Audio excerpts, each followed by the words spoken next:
Yeah.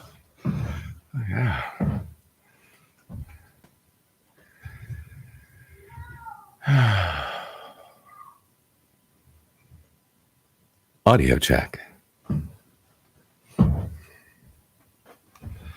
Let me know when you're in the chat, boys and girls.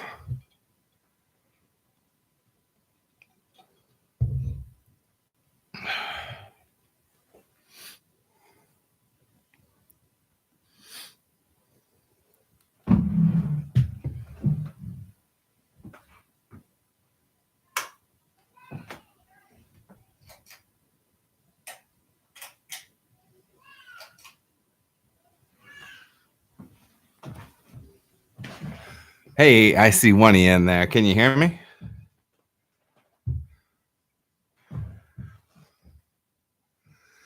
Well, I'm first live stream too. Love your content. I don't know. Human on Earth, man. I've got a few answers for you tonight. Mr. Anderson, welcome. Villanova boy. We're seeing some new faces. Some classic faces. Let me see. It's weird in here because the lighting's different outside, and you might not be able to tell, but I mean, this is a finely tuned production from an audio visual standpoint, and the additional there's a row of windows over here. The additional external light, I mean, I'll just have to live with things as it is. Is audio spotty? I'm a little bit further off the mic. Am I sounding better right now? Oh my gosh, September. You're making me nervous, man.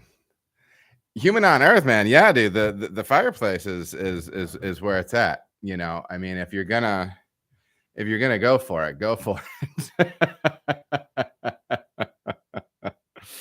Well, let me see. I'm just checking to make sure I've got all the little things I need, man. I got the clipboard. Dude, forget about it. It's gonna be the real deal. I'm trying a slightly new arrangement. Usually you are on a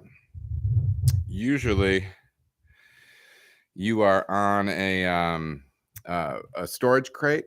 The computer is. I'm not going storage crate today. I did hijack my son's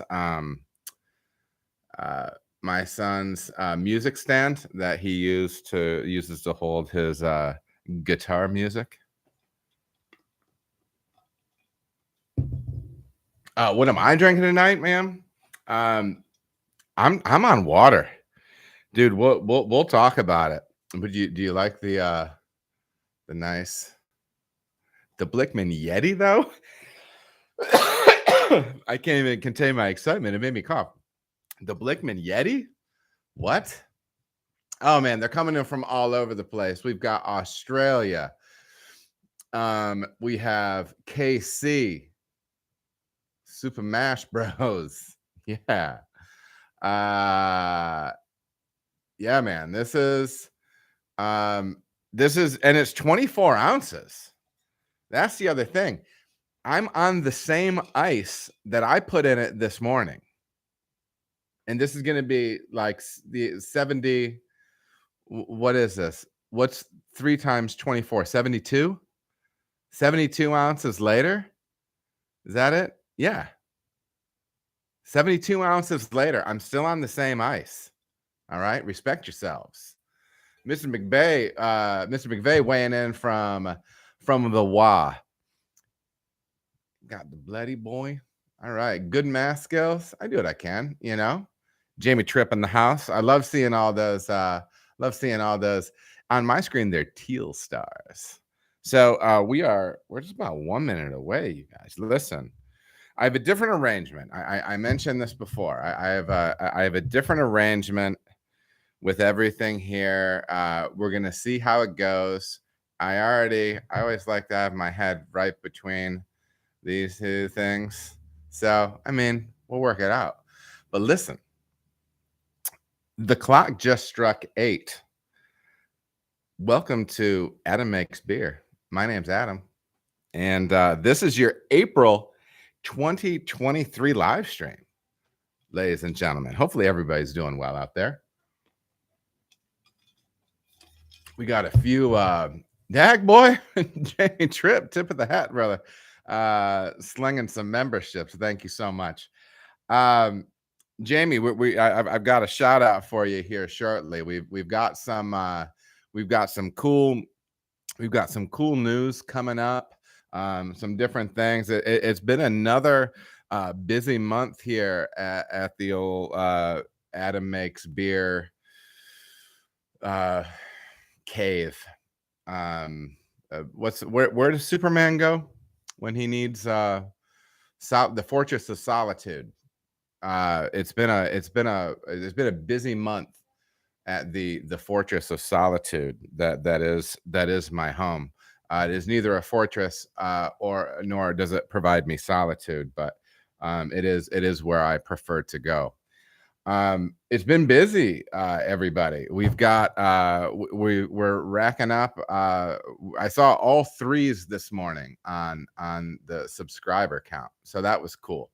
3,333 when I got into work this morning. I think there's a few more right now, so that's always good to see. I've been dropping a few different things on the channel. If you haven't seen the brewer interviews that I've been doing the last couple months, the OG brewer interview was with Rock Van Meter from I'm gonna say out of Flint, formerly of Bastogne, but now at Redwood Lodge. I spoke with the esteemed Mr. Van Meter, and I spoke to Andy Gallagher from Linwood Brewing and about brewing hazy, and there is some great information in there.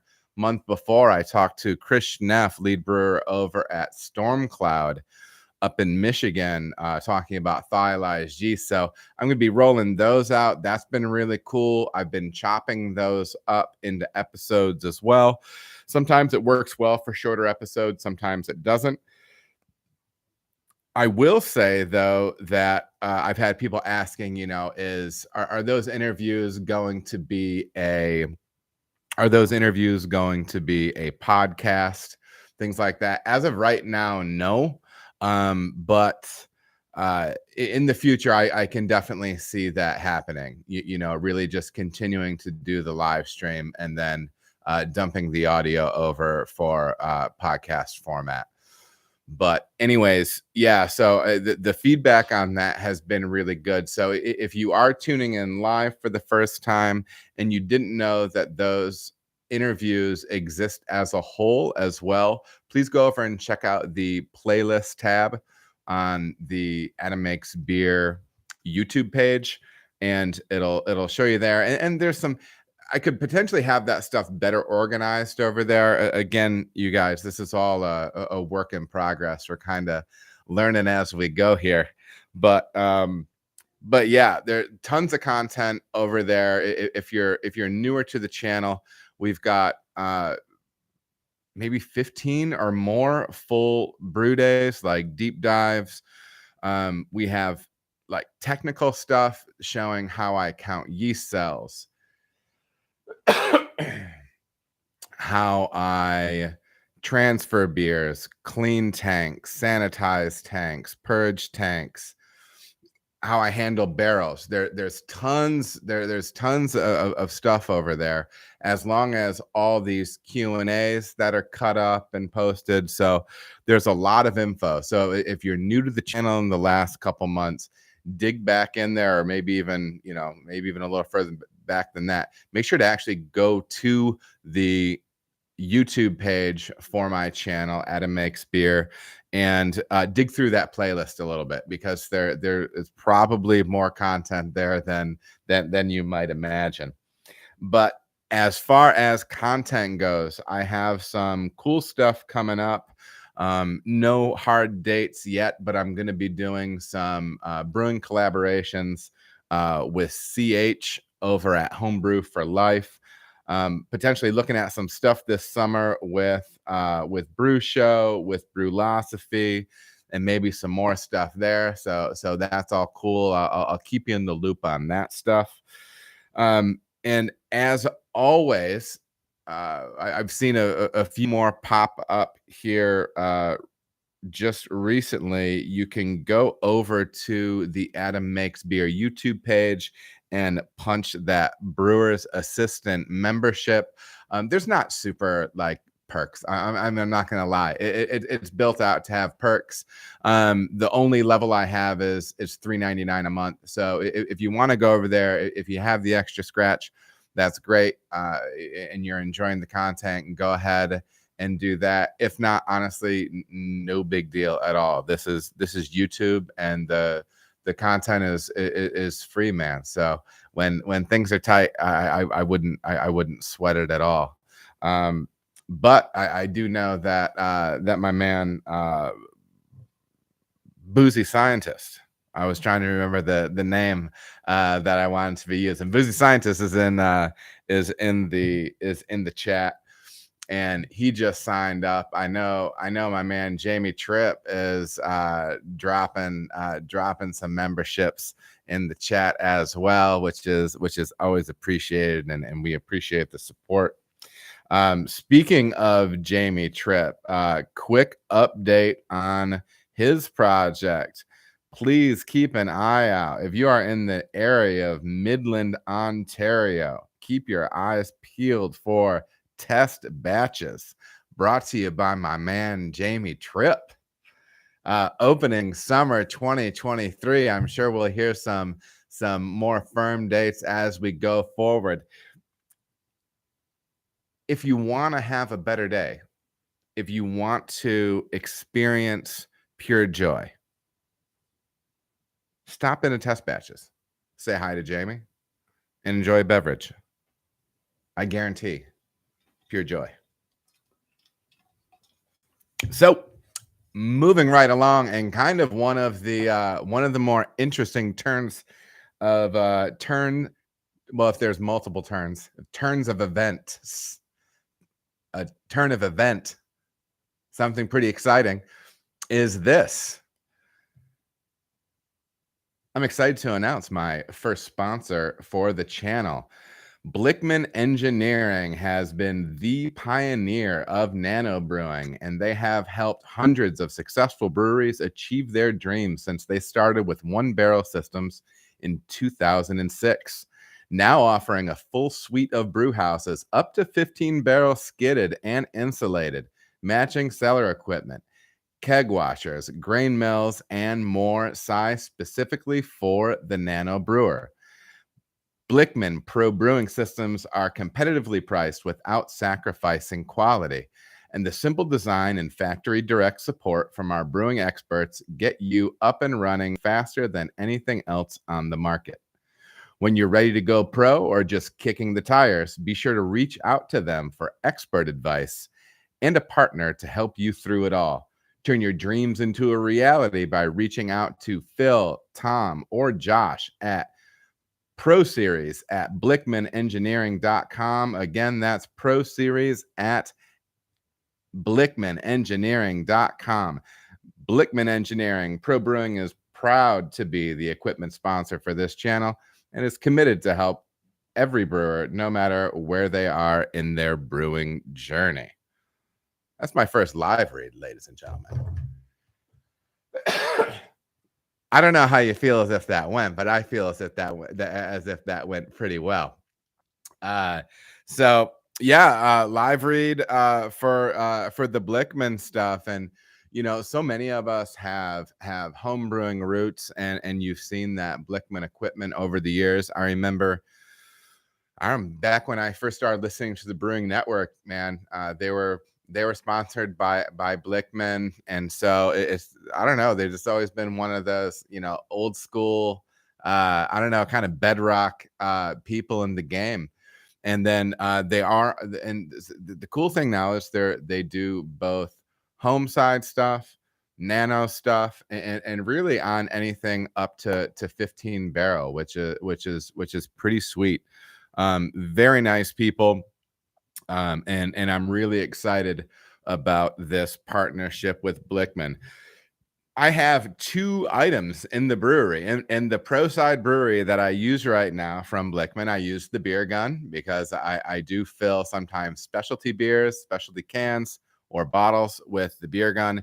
If you've seen my episodes on bottling any of the big barrel age stuff and the wax top stuff, that's all filled by beer gun, the Blickman beer gun, and also the O2 regulator, flow meter that I have on my oxygen bottle is a Blickman rig as well. So, anyways, much appreciated there, and kind of staying on the same thing, switching topics a little bit. If any of you are going to Craft Brewers Conference in Nashville, please, if you see this face walking around, if you hear someone laughing far louder than they should, especially when they're sober, and you'll know it's me. Please come up and say hi. I would love to. I would love to say hi. Thank you for and thank you for watching the channel and supporting me and everything like that. So I would really, I think that would be really great. I'm looking forward to meeting everybody that's going to be in town for the Craft Brewers Conference. Taylor Swift will also be in town. I think maybe the last day Taylor's in town is the first day of the conference. So even if you're in town for Taylor Swift and not the conference, try to say hi to me. It's impossible. But another cool thing that has to do with CBC and Blickman. Plans are just tentative right now, but Blickman will have a booth at Craft Brewers Conference, and come check it out. I'm probably going to be over there doing a little bit of meet and greet with them. So please come over and say hi and talk beer with me a little bit. You can also pass by, heckle, taunt, perhaps some light name calling, anything that I've ultimately deserved from the past almost year of content creation time in your life. Just come at me. Okay, come say hi. That'd be a lot of fun. But more details as we move along. Human on Earth, nice quality hardware. Jamie, speaking of Blickman, of course. Thanks, Adam. Jamie Tripp gave me the shout out. Thanks, Adam. I can't wait to welcome some fellow brewheads up in Midland, boy. Yeah. So I'm excited for you, Jamie. And hey, as always, we do have. It's almost surprising to me the number of people that are hitting me up and saying, "Hey, I'm opening my spot. I'm a brewery in planning. My equipment's ordered." Please keep me up to date on things. Send me those messages on Instagram, on Facebook, what have you. And I would love to be shouting out your project as it's moving along. I mean, my goal for the channel is I'm kind of a nerd for teaching. I love to teach, and whether it's a home brewer trying to make better beer at home, whether it's somebody that's just interested in beer, trying to learn more about beer, whether it's somebody that wants to go pro, is already pro, man, I would love to help out, anybody that I can that's trying to get into the industry, that's trying to advance in the industry, trying to open their own place. So I would really love for this to kind of be a hub for those opportunities. So when you see that stuff, when you see those projects popping off and you got one of your own, give me a holler and we'll shout it out on the show. So yeah. Anyways, yeah, lots of kind words in there. Kenneth, good to see you. Robert, I might have missed a couple folks, but everybody, welcome. It's good. It's Rec, man. This year in the hobby is the year of lager for me. Lagers all year and IPAs still as a staple. Yeah, roll those lagers out, baby. I'm telling you. I think I think we're on to something here. Especially if you're talking tap room, man. I mean, people usually will run a blonde or whatever. Hopefully you have the tank space to run something beautiful that you can that you can hone in over time. But yeah, now listen. The reason you're here are for these cues, and you know I've got the A's. So let's dig in. First question is from Adam Makes Beer via email. I emailed Imperial Yeast. If you have not checked them out, imperialyeast.com.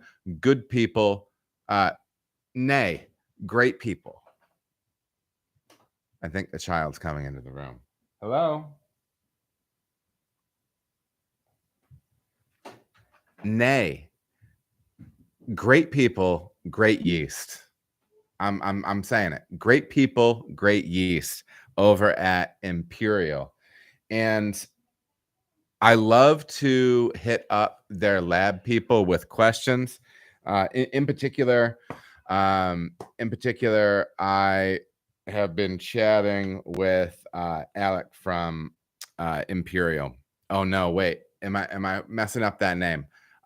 I'm a little bit scattered. So maybe that's not the name, but customer service lab dude from Imperial. I will remember, but I think it's Alec. He has a Magnum PI level mustache and wears it like a man. Okay.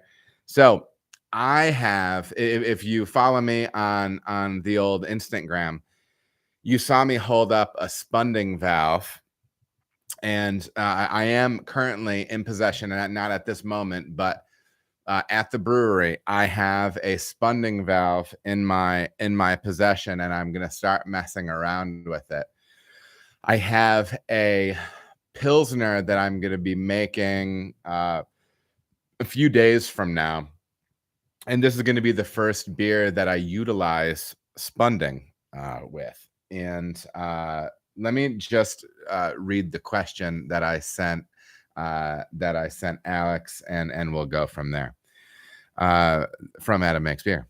Another one for you. I'm going to utilize a Spunding valve for a pills I'm making next week with a new pitch of harvest from you. See, I even used their yeast. I'm considering a range of approaches to using the Spunding valve. Bunging the tank at 1 to 2 Plato, remaining in fermentation, which is pretty standard, what you'll hear. Bunging the tank once I pass sulfur during fermentation, or meaning once that fermentation bucket stops blowing off sulfur. Bunging the tank immediately upon the tank being filled. And then finally, pressurizing the tank as soon as the tank is filled, right? So there's some different options there. Any thoughts on this? I don't want to hamper yeast health. And so this is the real, this is the real thing. When you're ordering a liquid pitch, you need to get multiple pitches out of it.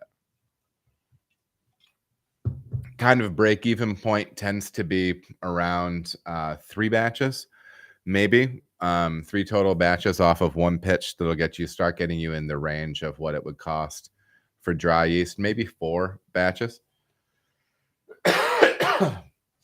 But so that's the lens at which I'm looking at this through. Obviously, I want to make the best beer possible. I want to see impact of, will this make a cleaner beer?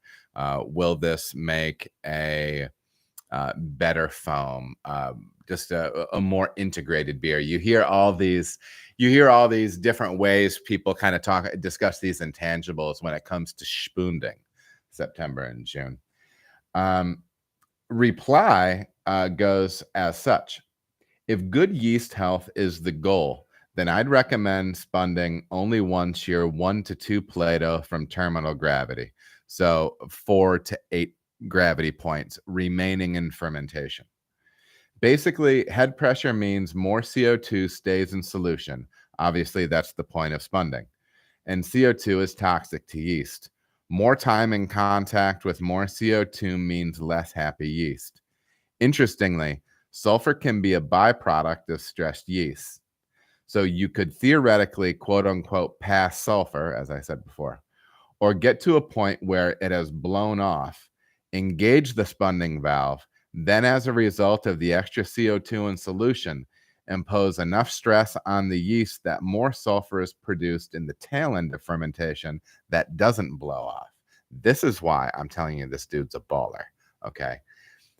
All this being said, different strains seem to tolerate head pressure or increased CO2 levels differently, but we don't really have a way of measuring or quantifying this different tolerance. Good notes and trusting your observation goes a long way when balancing spunding and yeast management. Dude, that's an answer. All right. I love talking with Alex. Alex Gruba. He first of all, you can almost hear how into the answer he is, like as he's typing it to you. Dude, I love getting answers like that. There was another thing that I hit him up about earlier, and dude, the excitement was just oozing off the page. It was actually a question on pH. I don't have it queued up today, but maybe we'll run it next month because he gave a killer answer for that too. So kind of back to this discussion of spunding again. You know, I can see some potential benefits of many different approaches with using the spunding valve. I think we know that when fermentation happens under pressure, you can have a reduction in potentially yeast character being expressed, right? So in the lens of brewing lager beer, that might sound good, right? But you can run this risk even if you get past the point to where you feel as if your yeast has expressed the sulfur and it's blown off of the fermentation. It can actually start kicking sulfur again, potentially, if you raise that overall pressure level in the tank, or essentially increase that CO2 saturation, which is something that can stress the yeast. So I thought that was really interesting. Now, all you pros out there, I'm sure there's some of you that are spunding that are bunging the tank up front and letting that run up to 12 to 15 psi, and you're letting it blow off there, and you have great results, and you can repitch off of it. I don't think that's really like the point of this discussion, is saying one thing is impossible, what one thing isn't. It's just potentially some rules of thumb and what may come from them. I will say, I would love to have, this is the kind of thing that really makes me want to have like a high level. And so when I'm saying high level, I'm talking about like those Instagram hot boy homebrew setups that have, you know, like the pressurizable conical, like the 1 barrel conical that's glycol chilled, pressurizable. It's got all, you know, it's carb stone and all that stuff. I would love to run some experiments on something like that. And, you know, off of a 15 barrel system like I'm working on, you know, have one extra barrel of wort in there, just pitch one less into you know, your big fermenter, and then run 1 barrel into, you know, a 1 barrel tank, and run all those different spunding options, right? Just bung it from the beginning and wait for it to build and blow off. Bung it, pressurize it, and then let it run. Or bunging early, you like kind of mid process, right? Or a little bit later, kind of pushing it, playing with temperature variables. That's something that's exciting to me. And I'm going to say at some point in my career, that's going to be some stuff that I'm really going to play with, because some of these things, like you just have to get your hands on them and do them. You know, I think that's kind of the exciting thing about what we're doing with beer, right?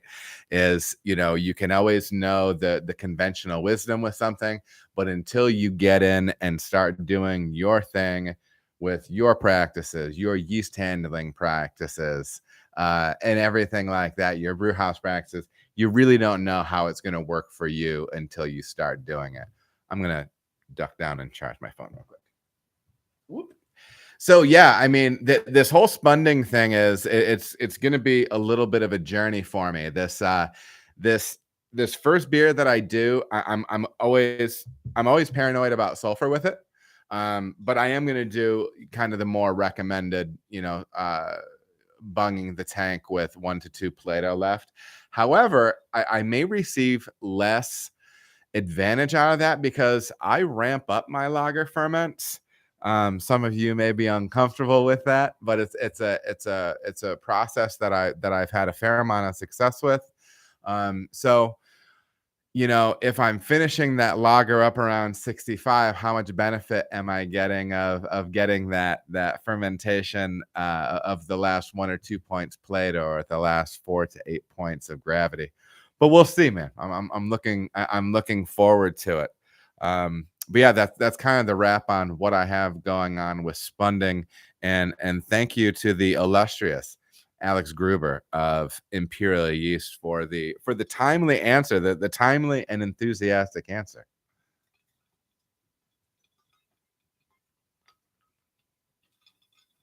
Ladies and gents, it's a couple things of this holds 2 Kroger brand tangerine soda waters. So I'm just saying. 24-ounce mug. You're right. September bunging is hot. I'm glad you mentioned that. You have to say correctly. We are Spunding. September. I guess I'll say get you. Yeah, boy. I could use that. Cheers, Adam. Jorge Castro. What's up, Jorge? Just made my first stylized IPA inspired by your videos. Came out great. Totally unique aromas. Brother, man, I got to tell you, we have a beer coming up that we mash hopped with Cascade, no other hops. It was like a little wheat beer. I'm thinking sometimes I feel like people underestimate like how well like a wheat beer pours in a pub. I mean, think about Oberon. Think about all these classic American wheat beers. They work. I mean, there's a reason why Goose Island is still making 312. I think it's 312, right? People will pour them, and so I made a stylized 5% wheat beer. And dude, it's unique. I'll have to do something. We'll do some stuff on it in the future. It's a unique flavor profile, and like you said, unique. To me, it was borderline wine-like. It was very. What's the New Zealand one that tends to be very tropical? Is that Sauvignon Blanc? That it was very wine-like. It's wild. It's tasty, but it's interesting. It's interesting. So yeah. I am trying to make sure the logo is facing. I'm just trying to get the lighting correct, But I tell you what, man, honestly, ridiculously, this Yeti thing, it stays cold all day. Don't even get me started. On to the next question. El Torpedo on YouTube. You have told us how to detect diacetyl, but what do you do if it is in your beer? Yeah, there was a video that I did where I talked about, and I don't know, it might be a standalone video on diacetyl test, or maybe it was part of another series. I'm not really sure. The last year of creating videos has been a bit of a blur. So yeah, I talked about how to do a diacetyl test of essentially taking a finished beer, a beer that's hit terminal, is reading at terminal gravity for 2 days straight, and then taking a sample of that into a sealed container that can handle some heat, and I do a water bath, a hot water bath with that. I will take water off of the hot liquor tank, and I will slowly bleed it into a container. I use a Nalgene bottle, like a water bottle, and I'll fill that up halfway with beer, and then I'll sit it in another container. I'll run that hot water in there, and I give it, I don't know, it's like 20, 30 minutes. I could look up the exact thing. But after that period of time, it's important that the vessel can seal. You can open it and then like waft over it. And if there is diacetyl present in the beer, heating the beer will help to make that aroma of diacetyl, or like movie theater butterscotch. It'll make it more obvious, right? So you'll know that it's not time to crash that beer yet. So when we get into the question of, you told us how to detect diacetyl, but what do you do if you have it in your beer? Hopefully it's at that point where it's still in the fermenter and you have the ability to either let that beer continue to condition a little bit and clean up, give that yeast a chance to clean up after itself. Potentially you can warm that fermenter, whether it be turn the glycol jacket up, or if it's a homebrew fermenter, heat that up, move it to a warmer room, or change the temperature control around it and let that warm up. Because what you're trying to do is you're trying to give a warmer environment to the yeast that might help keep them perked up a little bit, and still willing to kind of clean up the mess they left. Because that diacetyl is especially in certain yeast strains is part of something that is produced during fermentation. And if you do not have enough happy, healthy yeast cells in there, they don't have the oomph or the numbers to clean up after themselves. So it can be a yeast health thing, a low yeast pitching rate thing, things like that. It can also be related to infection. But if you do have diacetyl, you can try to warm that vessel up. If your fermenter is small enough, I know sometimes people say, maybe try to rouse it a little bit. I'm not super crazy about that because I don't like pushing up all the yeast that's kind of died and settled down at the bottom of a carboy or a bucket. I don't want that back up in solution. But yeah, really kind of warming. And then another very German way would be to add maybe like 10% by volume, another beer that is at in active fermentation, like full Kreuzen. It's ripping, it's ready to go. You can add 10% of that beer into something like that, and then that may help. Having active yeast up and doing its thing may help to get rid of that diacetyl that is formed. Okay. Sometimes people will say, well, we'll pitch another dry strain or pitch some more slurry, different things like that. I'm not wild about it. I think you want something that's active and fermenting.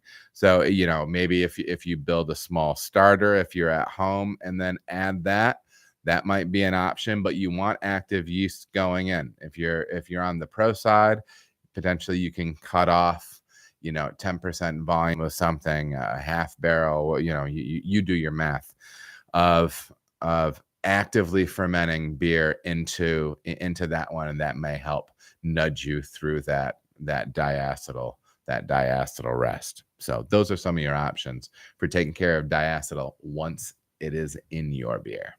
Most often though, when I find that I have a little bit of diacetyl in a beer, and it'll primarily be with like these really light lagers that we're making, Mexican lager, Helles, different things like that. It just needs another day or two at a warmer temp. Don't sweat it. And I'm pushing. Like I'm not like I want to start lagering that beer as soon as I can because I need to turn tanks. Right. And especially with lagers, I mean, I'm already sitting on them long enough. I don't want to be really wasting time when I can be dropping temp and getting them into the lagering stage.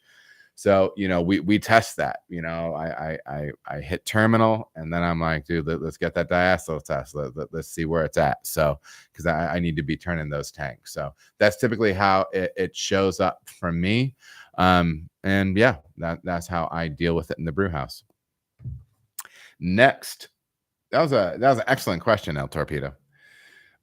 Next question is from / on YouTube. I was thinking the same thing! ! Although I was surprised how clean that grain mill was. I was expecting to see a ton more dust fly up and out as he was crushing malt. I suppose the malt can make a big difference. I'm going to combine this with another question. Am I? No, I'm not. I'm going to take that as an individual question. This was a comment pulled from a brew day video where it shows me milling as the brew day is ongoing, and so my grain hopper is not big enough to fit all the grain I need in for like 7-8% beers. So I can get 935 pounds in the hopper, but then I have to, anything over that I have to mill while I'm mashing in. So it's really no big deal. But I was recording that, and they noticed there wasn't a bunch of dust blowing all over the place. Now the key with this is, because I have worked in instances where there was an inappropriate setup for the mill. Now, yes, the mill manufacturer may have something to do with that as well, but really it's about that connection point between your mill and then whatever's coming out after that. If you just have a line, a port dropping off the bottom of your mill and you're just going into a bucket, dude, there's gonna be grain everywhere. There's gonna be grain dust everywhere. It's gonna be crazy. If you're doing something like that, it's gonna be an issue. And I've been in those spots. If you have appropriately booted to your auger or your elevator, like mine is, dude, the dust it's a night and day difference. It's a night and day difference. So really making sure that you have that thing hooked up the way you should, not just like, dropping grain raw into the universe or trying to like fill bags off the bottom. You're milling one bag and you have an empty bag below it and you're trying to mill into that. That's a nightmare. I've done it. It's messy. The key is getting the bottom of that mill hooked well to either your elevator, auger, or wherever it's going, and you're not gonna have massive issues with dust beyond that. So yeah, thank you for your question. / Next question comes from Dylan and Schwarbage Truck on YouTube. These two fellas, I'm reading both of their questions side by side, and then we'll talk about them. I have a persistent infection at our brewery. Smells and tastes like smoke. Keeps pH high. I wonder if this is from grain dust. Continuing, I'm a home brewer whose day job is a fancy pants pizzeria that mills its own flour. Apparently for us, we are actually required by law to make the mill room blast proof. It's a little apples to oranges due to stone ground flour and cracked malt being different things with different laws, but it's always fun to tell brewers that while going on brewery tours. That is also, do you ever wear a mask or respirator while milling grains? One of the local breweries I shadow a lot for tries to wear that while milling, and they bring up concerns about baker's lung. So we're a couple of questions here about milling and that whole process.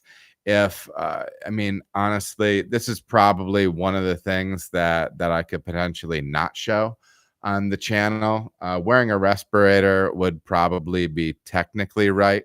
We're so low dust though that honestly, I really don't think it's a huge issue, but it's not like, it's not like I'm an official OSHA man or anything like that.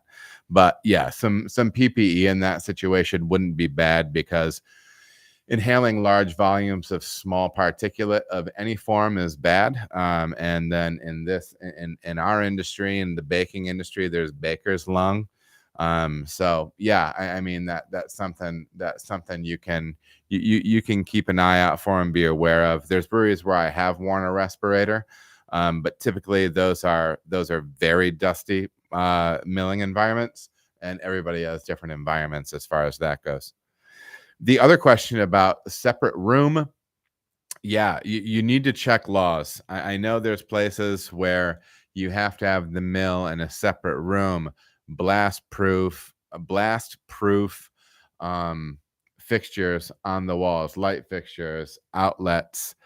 Don't try to get cute and get in a grain dusty area and flick a lighter or create a spark, man, because you'll blow that joint up. That's just how that is. I think one of the more dangerous things that's going on in a brewery or an environment in a brewery is a dusty grain room for explosion's sake, and that's really a thing. So yeah. That's kind of that's kind of where I go as far as that stuff goes.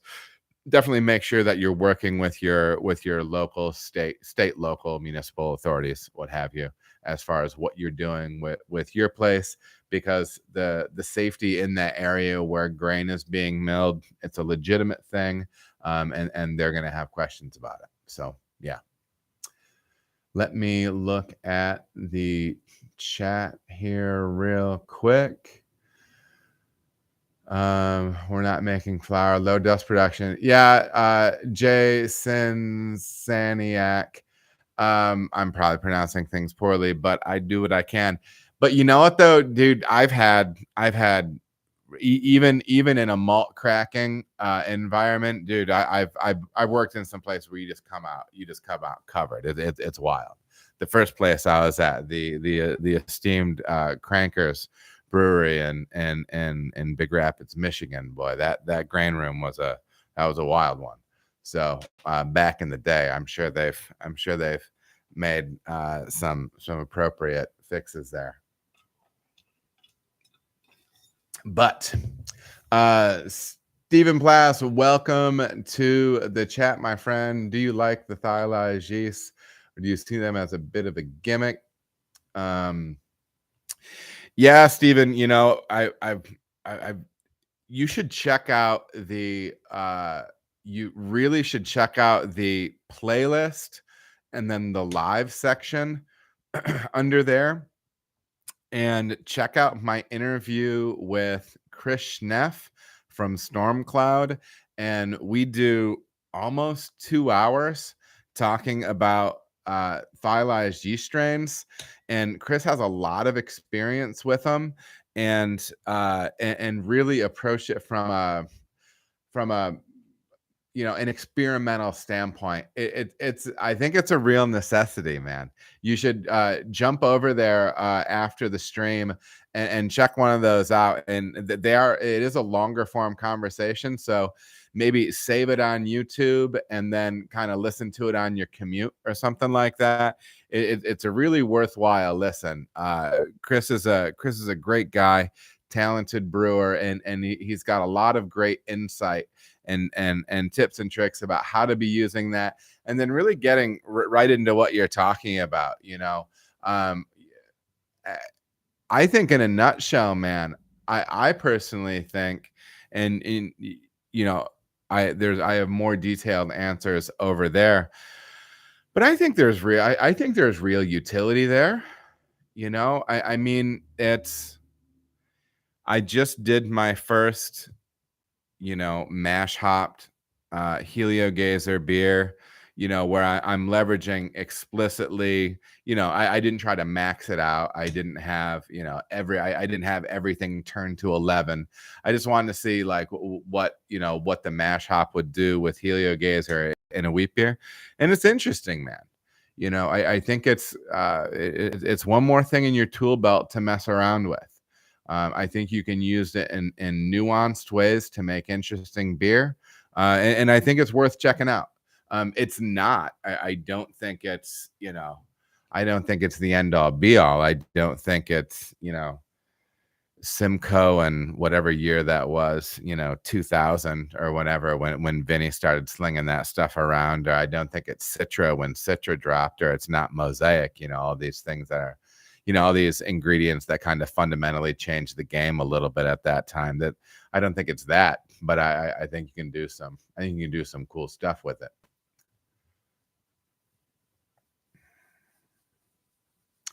Yeah, and following up on that, Human on Earth does mention, some people have some concerns about the GMO nature of it, and I would never tell anybody to, uh, you know, to, I'm not an expert on that stuff, I'm not an expert on that stuff, so I can't really speak to it. But yeah, so anyhow, all right. Let's jump on along to the next question, which is from Yazan on YouTube. Do you use any DO meters or dissolved oxygen meters at the brewery? Excellent question. No, but there are some things that you can do because listen, most breweries don't have it. Most breweries are in my situation where they don't currently have a method for purging tanks or a way to measure dissolved oxygen and things like that. I've referenced it a few times on the channel, but you should dig in and find a awesome podcast on Master Brewers Association on handling oxygen in the brew house. And they spend a lot of time about talking about things that if you don't have the fancy meters, what can you do? They had a woman on talking about some research that they did. And the essential takeaway from that is what I have implemented at the brewery. They say that, for instance, usually the first thing you're purging in a brewery is a bright tank. You're typically not purging your fermenter or anything like that. And again, when we say purging, we mean purging it of atmosphere, oxygen, and replacing that with CO2, because oxygen is the enemy of finished beer and will change the flavor and increase the rate of staling in that beautiful beverage you have just so carefully crafted. So you want to keep that oxygen out, so you're going to be purging. They recommended setting your PSI on your CO2 regulator to 5 PSI, and from a low portion in your tank, because remember, CO2 is heavy and does like to settle, that you should be purging that tank for a half hour for every 5 barrels of the size of the tank. So if you have a 5-barrel tank, you can purge that for a half hour, 1 hour for a 10-barrel bright tank, an hour and a half for something else. Now, there may be some of you pros out there that are screaming, I don't do it like that. I purge faster, shorter, and I don't have issues with DO. Good for you, man. That is not what they found with this one study, and that's the study that I'm running with. Sometimes people will be like, do the sniff test, where you'll have you have your tank and your CIP line coming out, your blow off line coming out off the top, and then you take this valve right here, this blow off line, and you cup it and smell it when you're purging to see if it's all CO2. It's a super inaccurate way, not OSHA approved. You're huffing CO2. CO2 will kill you, things like that. So, but yeah, we tend to run that hour and a half slow purge from low on the tank. The idea behind the slower purge is that you're going to be creating more of a layer of CO2 that can slowly fill the tank and more evenly rid the tank of oxygen. They feel as if you're pushing gas in too fast. What you're going to do is, rather than creating and kind of filling a column, a rising column, you're going to be mixing. You're going to be mixing atmosphere and CO2. Okay. And that's a less efficient way of evacuating atmosphere. So that's what I do. I like to even purge, like my favorite way to purge a transfer from a cold beer in the fermenter to a bright tank. I like to have my transfer line connected to the fermenter with a T built off of that, so I can actually purge through that all the way through the transfer line and through the bottom of the bright tank. That's one way I like to do it. But anyways, that's kind of the tip that I would give you. And definitely go and check out that Master Brewers Association podcast, and maybe I can link it in the description for when I cut this one up for a Q&A question, because it's a great one, and you should check it out. And it's really where it's at.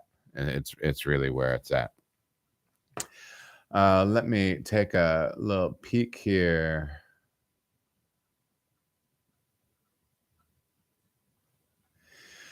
Yeah, KO Brewing is asking kind of a follow-up question to that Spunding thing we are talking about.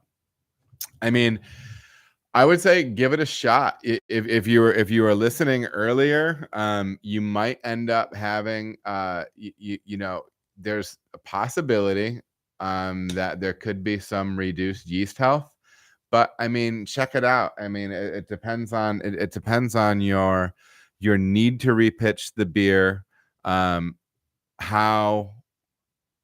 how much play you have, where if you come up with a less than ideal repitched beer because the yeast was ultimately stressed, is that a big deal to you?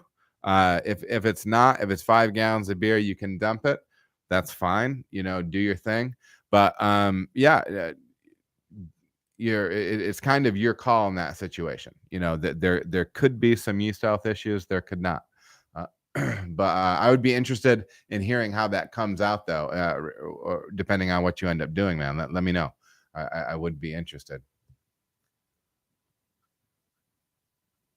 And a follow up for Stephen Plass. He did watch the live stream with the thiolized one. Do I like that? So I just moved that thiolized wheat beer that I made. We're moving to the bright tank next week. So I'll be able to get my head around that beer a little bit better once I get a little bit of yeast out of it. But yeah, I think it's really promising. You know, I think it's an interesting little beer. It'll sell well in the pub, and yeah, we'll kind of see where it goes from there. But no, I think it's worthwhile to dig into and check out, man. Definitely.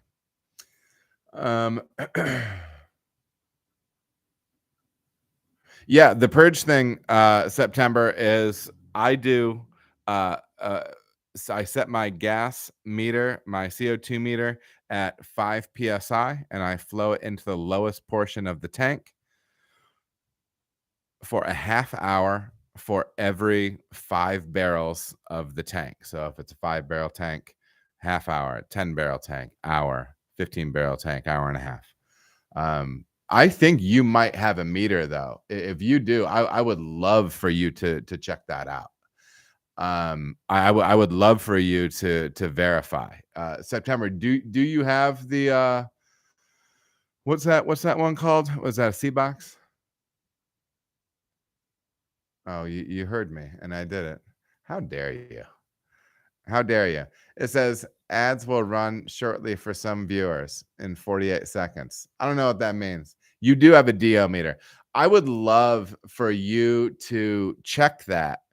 Like the next time, I don't know how you usually purge, but I mean, if you just want to burn some time at work for your old pal Adam, just Yeah, let me know, man. Come hook it up from the bottom of the tank, run at 5 psi, and then throw that boy on there and see if it's a see if the math works out. I'd be very interested. I would like to borrow it. I would hate to borrow it and break it. And so yeah, we'll talk about that after the stream. Next question. So yeah, thank you, Yazan. Bad brewing on Instagram. When lagering on the homebrew scale, 5 to 10 gallons, is it okay to lager in the fermentation vessel on the yeast cake and under pressure, 8 to 10 psi or so? We have some similar questions coming up, but what I really want to hone in on this one is, in my mind, if that beer is finished, if your fermenting beer is finished, and it's sitting on the yeast cake, I don't think that's best for your beer. All right. Maybe you have made the most award-winning beer ever, and you leave the beer on the yeast cake for 16 weeks and everything like that, and your beer is perfect. That's sweet, man. Keep doing what you're doing. But from what I have seen, heard, and read, if that beer is done, if you are terminal, past VDK, the beer is clean, please get the yeast off of it. You can see pH creeping up. You can see flavors start coming about. They'll talk about the typical autolysis or dead yeast flavors. They can get from anywhere from brothy to like rubbery, different things like that. I also think this can be one of those things that's an intangibles thing, right? Sometimes you're like you're drinking a beer and you're like, and somebody asks, how is that, and you're like, that was good, like, well, what's the difference between it being good and great? And you're like, gosh, I don't know, it's just not there, right? Sometimes it can be little things like that. So I would recommend, if at all possible, if that beer is done past VDK and everything like that, if you can get into another vessel to lager, I think that's probably preferable. So, and yes, autolysis is real. Yeah, brothy, man. You can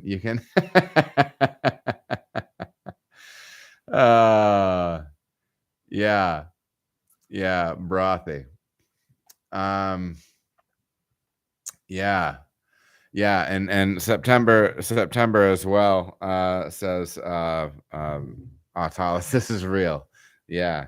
And I'd be interested to chat with you at some point about that, September, because I know you have some background with bottle conditioning.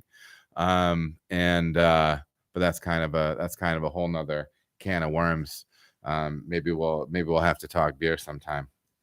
But thank you for the question, Brewing Bad. The next question is from CS on Instagram, looking at brewing a thiolized New England IPA utilizing Omega's Heliogazer.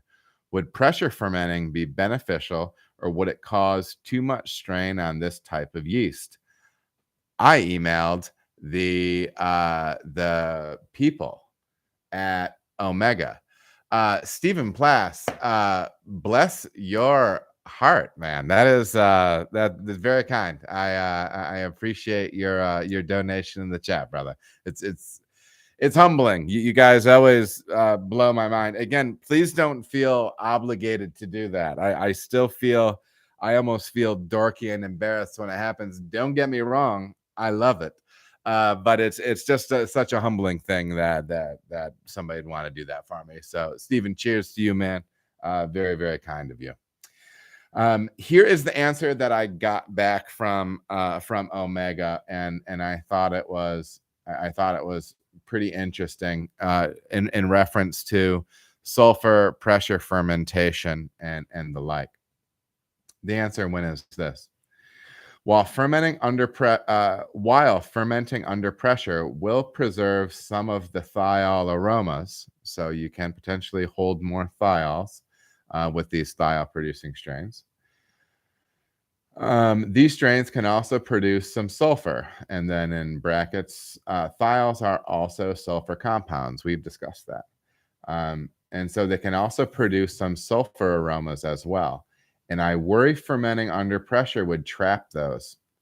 We haven't done any trials fermenting these under pressure, so it may end up being fine.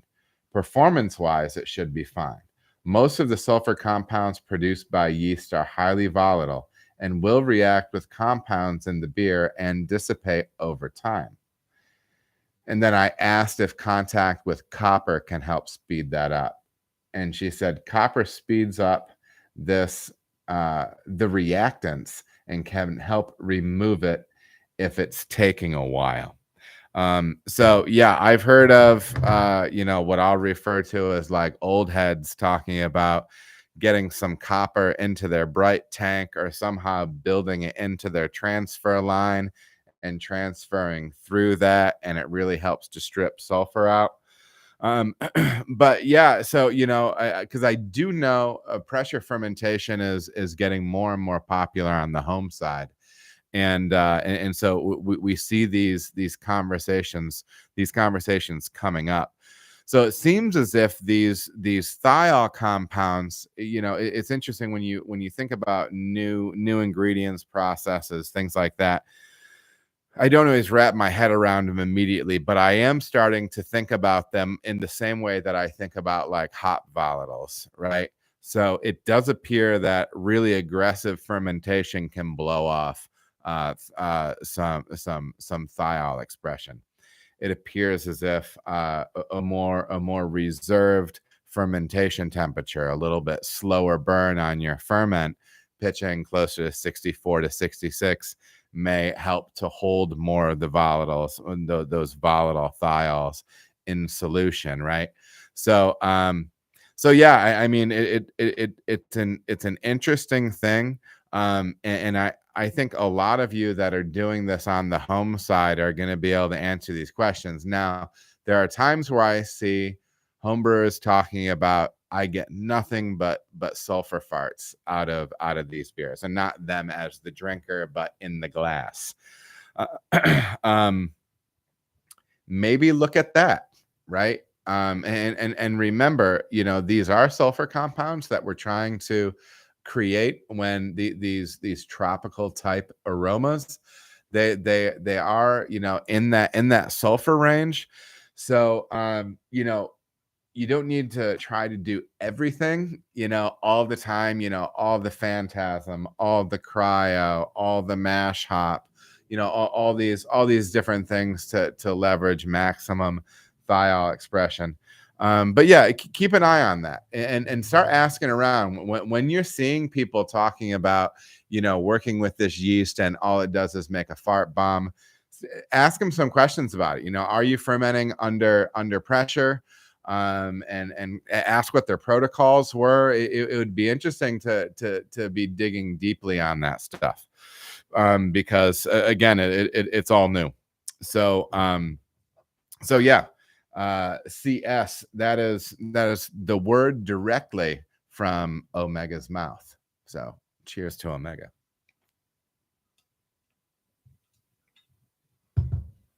Oh, I tell you, the good thing is I really do enjoy my tangerine seltzer.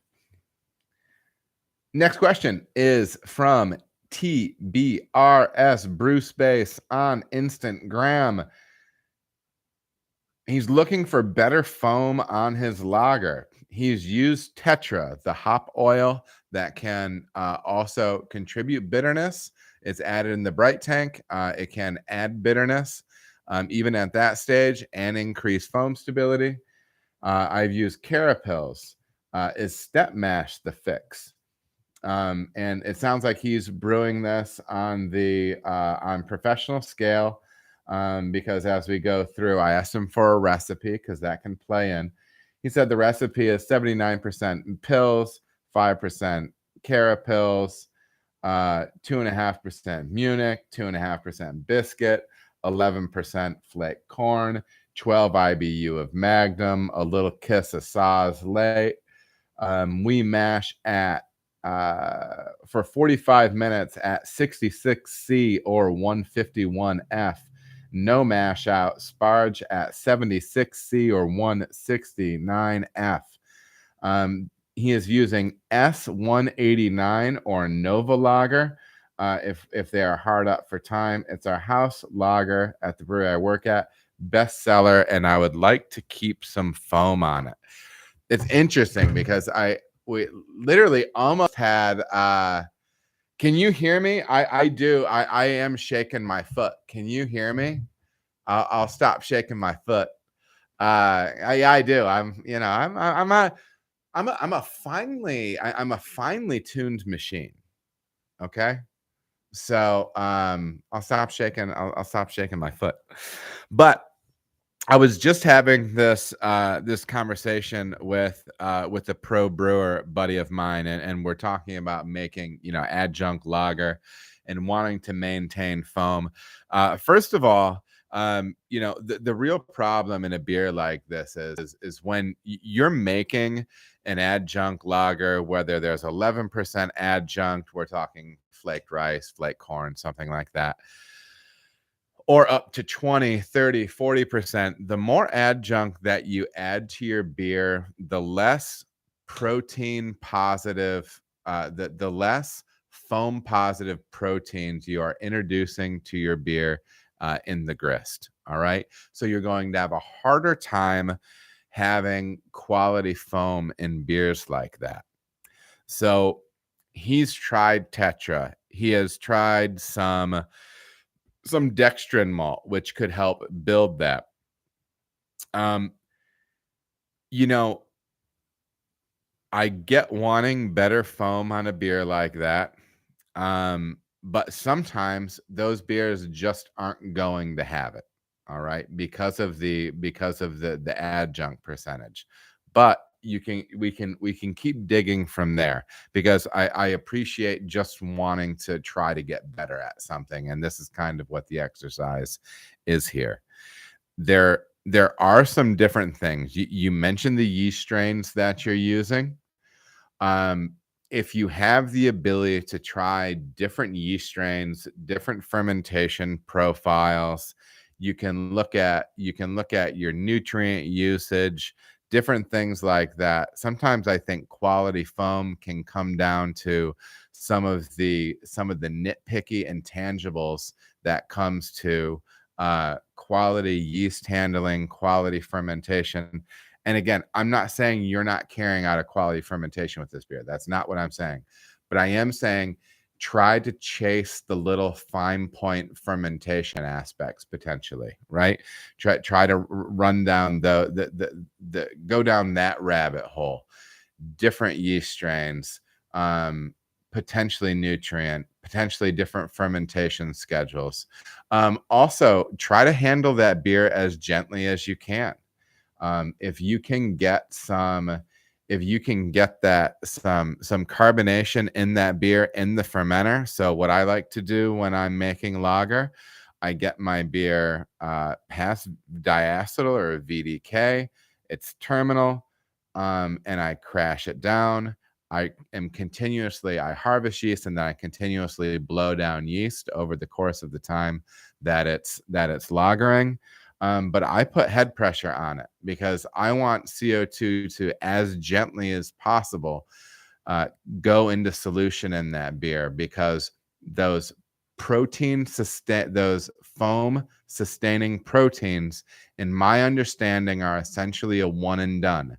So if you take a beer in a package, in a can, and just shake it, and then leave it, and shake it, and leave it, in theory, you are degrading the quality of foam that you're going to get out of that beer. The more it's beat up.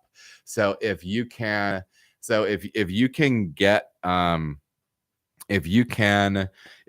try to think about ways that you can be as gentle as possible with that beer. If there's any time to get a little head pressure carb, if there's any potential spunding that you could do late in the process that might hold a little bit more carbonation, so you're not ripping carbonation through the beer and generating foam in the top of your bright tank when you're carbing it, stuff like that. Those might be some things to look at as well. I also know, I believe there's a product called Biofoam. September is that it? There are some things that you can use going into the bright tank that will help with foam stability as well. September, yeah, give me a holler on that. I believe it's called Biofoam, so check that out as well. Yes, Biofoam. So maybe look at that as well. So, you know, and I respect that. There is something beautiful, and especially on a really nice pale beer, you know, like a straw colored beer, that beautiful white foam on top. You want it to be moussey and dense, and you know what I mean? Yeah. It's actually Biofoam K. That is it. That is it. So, and no, September, I do not filter. I only use Biofine.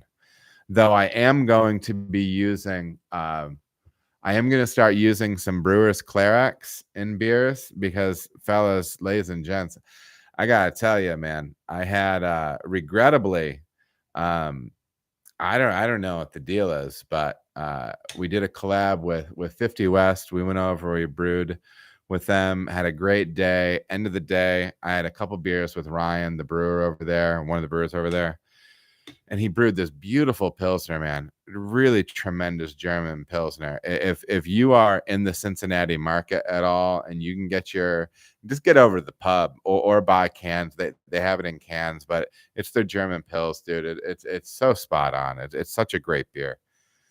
And dude, I had a couple of those beers, and I was just not well for days, guys. Like from a gluten intolerance standpoint, I've got some stuff going on that I'm trying to figure out. And so I am going to be using some Brewers Clarex in some beers that significantly reduce the gluten content. You can come on in. What you need? Where's mommy? I don't know, Josh. Can we get here? I love you. Good night. Well, my daughter. I don't know if you saw her or not. She's not feeling well. But anyway, she's a sweetie. Yeah, Clarity Firm. That is Clarity Firm. Yeah, Brewers Clarex and Clarity Firm, I believe, are literally the exact same thing. It's supposed to take under 20 parts per million gluten or whatever. So yeah, I've got some stuff to figure out on that side, guys, because I just have the worst time with it. I like I said, I think I had 2-3 beers with Ryan. Over the next couple of days, I gained like 10 to 12 pounds of water. And so it's inflammation really bad. And then and I keep a pretty, I try to take care of myself. I eat pretty well. And so it wasn't that like I splurged on a bunch of salty stuff or whatever. I just had my regular diet and had a couple beers, and I just put on a ton of water weight. My body's killing me, and I get like super anxious and super depressed. Like it's really been rough, man. I'm not gonna lie. I've been this past week, I finally just said the heck with it, and I know I can eat grilled chicken, and I can eat broccoli, and I can eat rice. And that's essentially what I've been eating for that's essentially what I've been eating all week, and I'm probably going to do like for the next month, just to try to get everything kind of back in line. Yes, September, I had 2 or 3 beers and I gained 10 to 12 pounds. And then back when I go back to like not eating gluten, and then like 24 hours later, like I pee all day long, and then I lose all the weight. It's crazy, man. It's crazy. Lettuce wrap hamburgers. That's right, baby. But there are some things out there. Now, I am not celiac. So if you're not celiac and you are gluten sensitive, I would really recommend checking out Clarity Firm, different things like that. And I a Pilsner I'm brewing this coming week that I'm really excited about. I'm going to use Clarity Firm in it, and we'll see how it goes. So does that happen when you drink? Yes, that happens when I drink beer, period. It's my beer. other people's beer. Yeah, and I feel like it's actually it's been getting worse. But anyways, enough about that. Just enough to talk about the fact that I'm going to be working with Clarity Firm a little bit, and we'll see. Yeah, and eating stuff with gluten gets me too. But yeah, I mean that's me not eating gluten and just having a few. Oh no, actually it was a Friday, and so they had a killer fish sandwich, but I had it with no bun. But the fish was fried. So I had a fried fish fillet, which was delicious, and 2-3 beers with Ryan. And honestly, dude, it's just not worth it for me. It's rough. So we'll get it figured out though. We'll get it figured out. But yeah, we shall see. So next question is from, now my audience is getting increasingly international. So I would like to apologize ahead of time for when I am butchering names. I'm doing the best I can, and I'm trying to be as respectful as I can. So next up, we have Ozan Rukaya on YouTube. It is a lovely video. Thank you. Thank you for your information. I would like to ask the amount of whirlpool hopping. We're talking hop forward beers. How much hops do you recommend for hazy IPAs and West Coast IPAs at the Whirlpool edition? Thank you very much. I recommend for hazy beers doing what you can afford to do. I will say that I prefer, I'm putting up a hazy IPA. I'm putting Sabo back up, which is kind of our standard IPA that we've had up most of the time there at Cartridge. I'm getting that beer back up, and we're looking at, I had 11 pounds of cryo. So you could also say like essentially 22 pounds there, 11 pounds of Citra cryo, and there's an 11-pound bag of T90 Mosaic. So kind of the equivalent of 33 pounds in essentially 16 and a half, 17 barrels at that point. So about 2 pounds per barrel. You might hit some diminishing returns there. I would really suggest that you look at that hop survivables chart that Yakima Valley, Yakima Chief produced a few years ago, and make sure you're leaning on hops in the Whirlpool that are well suited to use in the Whirlpool. But really, I think you're going to want to probably have at least a pound per barrel, probably 1.5 pounds, and maybe up to 2 pounds per barrel there.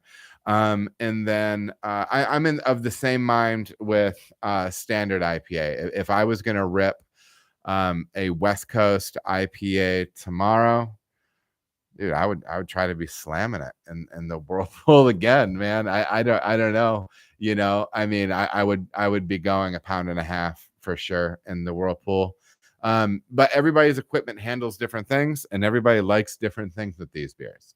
I like to try to make a beer that is really, those beers are in how I enjoy those beers is, I do not want those beers to be about beer complexity.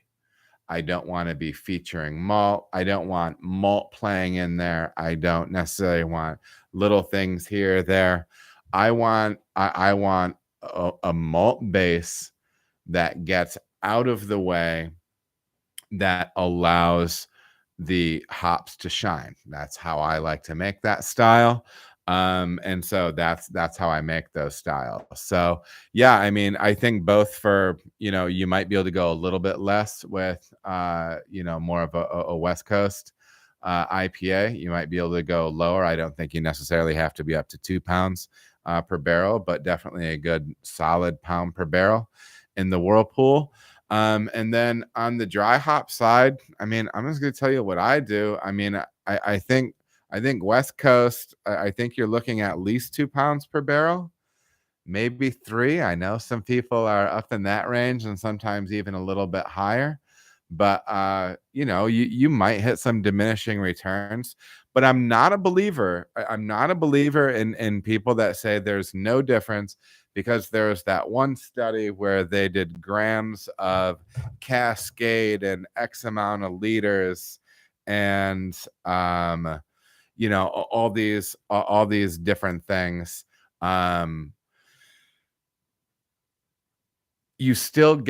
There's still a quality that comes from that elevated level of dry hop. All right. I think there's a density to the flavor and aroma. And I'm gonna horn toot a little bit. I was really excited.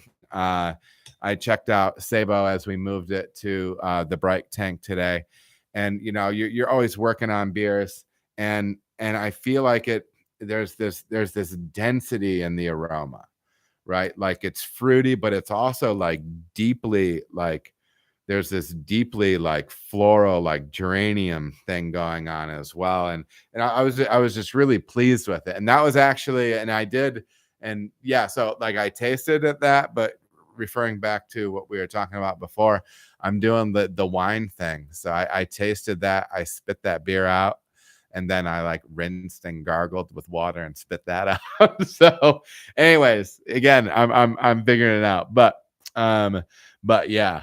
So that's kind of the way I would be approaching Whirlpool with both of those beer styles. For hazy, I would just be going Whirlpool. Maybe something with a little boil on it, but I mean, I don't think you really need to, unless you're trying to bolster a little bit more robust bitterness on that beer. And then, yeah, I mean, on the dry hop side for hazies, I think you're looking at, a lot of people are doing between, 4 and 6 pounds. Some people do more. Some people do less. I think if you're trying, I think if you're trying to make, in my mind, you're always trying to make something great. And I think you might need to be in that 4 pound range. Maybe you like it more at 2, 1, whatever, 6, 8, whatever. But I think you need to be in that 4 pound range. That's my gut on that. So yeah, that's my take on hopping those 2 Whirlpool styles by volume, both in the Whirlpool and on the dry hop side.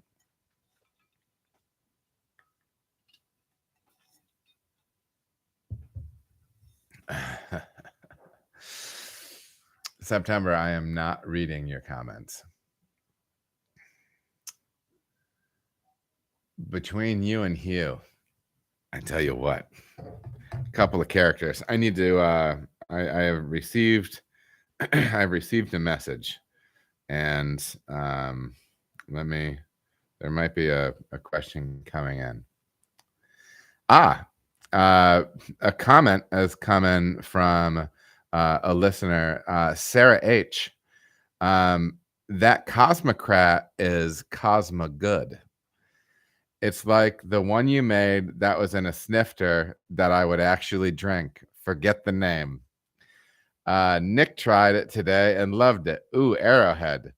He said, and I quote, Mills did it again. A couple of coworkers of mine hit me up on Instagram. We do have a fruited IPA up right now called Cosmocrat, and tasty beer, and they have it pouring down at Taglio OTR. If you're local, you need to get down there for some baller pizza and killer service experience. The Sarah down there who's running that shop, I absolutely love her. She's a great girl. And Nick is back there slinging that dough. He's a dough slinger. Okay. He's back there working that magic with the pizza, baby. That open face sandwich with a sauce and things. Yeah, no, it's good. It's good people. Go check them out, and come on in and drink some Cosmocrat at the Cartridge Pub, baby. Some of that might be Cosmocrat is going to be a beer that is ultimately going to be going into cans in some way, shape, or form. So we'll figure it out. We'll figure it out. Yes. Next question. Okay. Human on Earth. Thing is with flaked stuff and oats, if you add them late as a home brewer, then you are not doing any additional gelatinization on those starches. So if you add them late, they're only going to hit 160F, correct? Since it can't be higher for the conversion grains. So nothing against hazy, but what's with the argument against shining clear IPA? So a couple of things from Human on Earth here. This in relation to I believe Andy Gallagher and I talking making hazy IPA and adding hops late in the mash. What we mean by that is we're adding it as the final grain that goes into the mash. Okay, so it's just the last thing getting mixed in, so it's getting a full rest and everything like that. Okay, so that is you. That is you, Human on Earth. So that kind of answers that question right there, and I can see how it might have been confusing the way we discussed it, but no, it actually it goes in for the full rest. It's nothing like that, because sometimes people add like roasted malt like late, so meaning late they mash, they rest, they start running off, they get ready to sparge, and then they'll add some roasted grains to the top of the bed and they'll sparge through that. That's not what we're doing with the grain there. So that was a clarity issue on my part. Sarah, the Tooch will be coming back. I will be brewing more Cartucho this summer. So yeah, and you'll be able to get that on tap down there. So yeah, Human on Earth. That's my stand on that. And then the second question. So nothing against hazy, but what's the argument against a shining clear IPA? I mean, it's not an argument against, and I've kind of said this. I've kind of said this before. I think that hazy IPA is ultimately an expression of the customer being interested in more approachable beer, and hazy IPA to the average beer drinker is more approachable than that West Coast West Coast Bright Boy that you make, that one with 65 IBU in it and everything like that, and it's real snappy, and maybe you got some sulfate popping up in there too, and it's dry and bitter.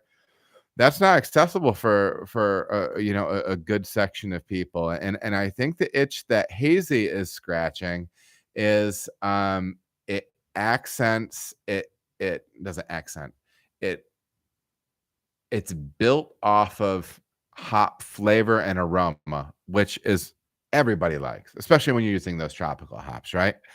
So it's not that there's an issue. It's not that there's anything wrong with the difference between hazy beer and West Coast beer. I think they are just two different animals. I will say, I think there is a density of aroma and flavor that you can create with these hazy beers that maybe is just different than what you would get out of a West Coast beer,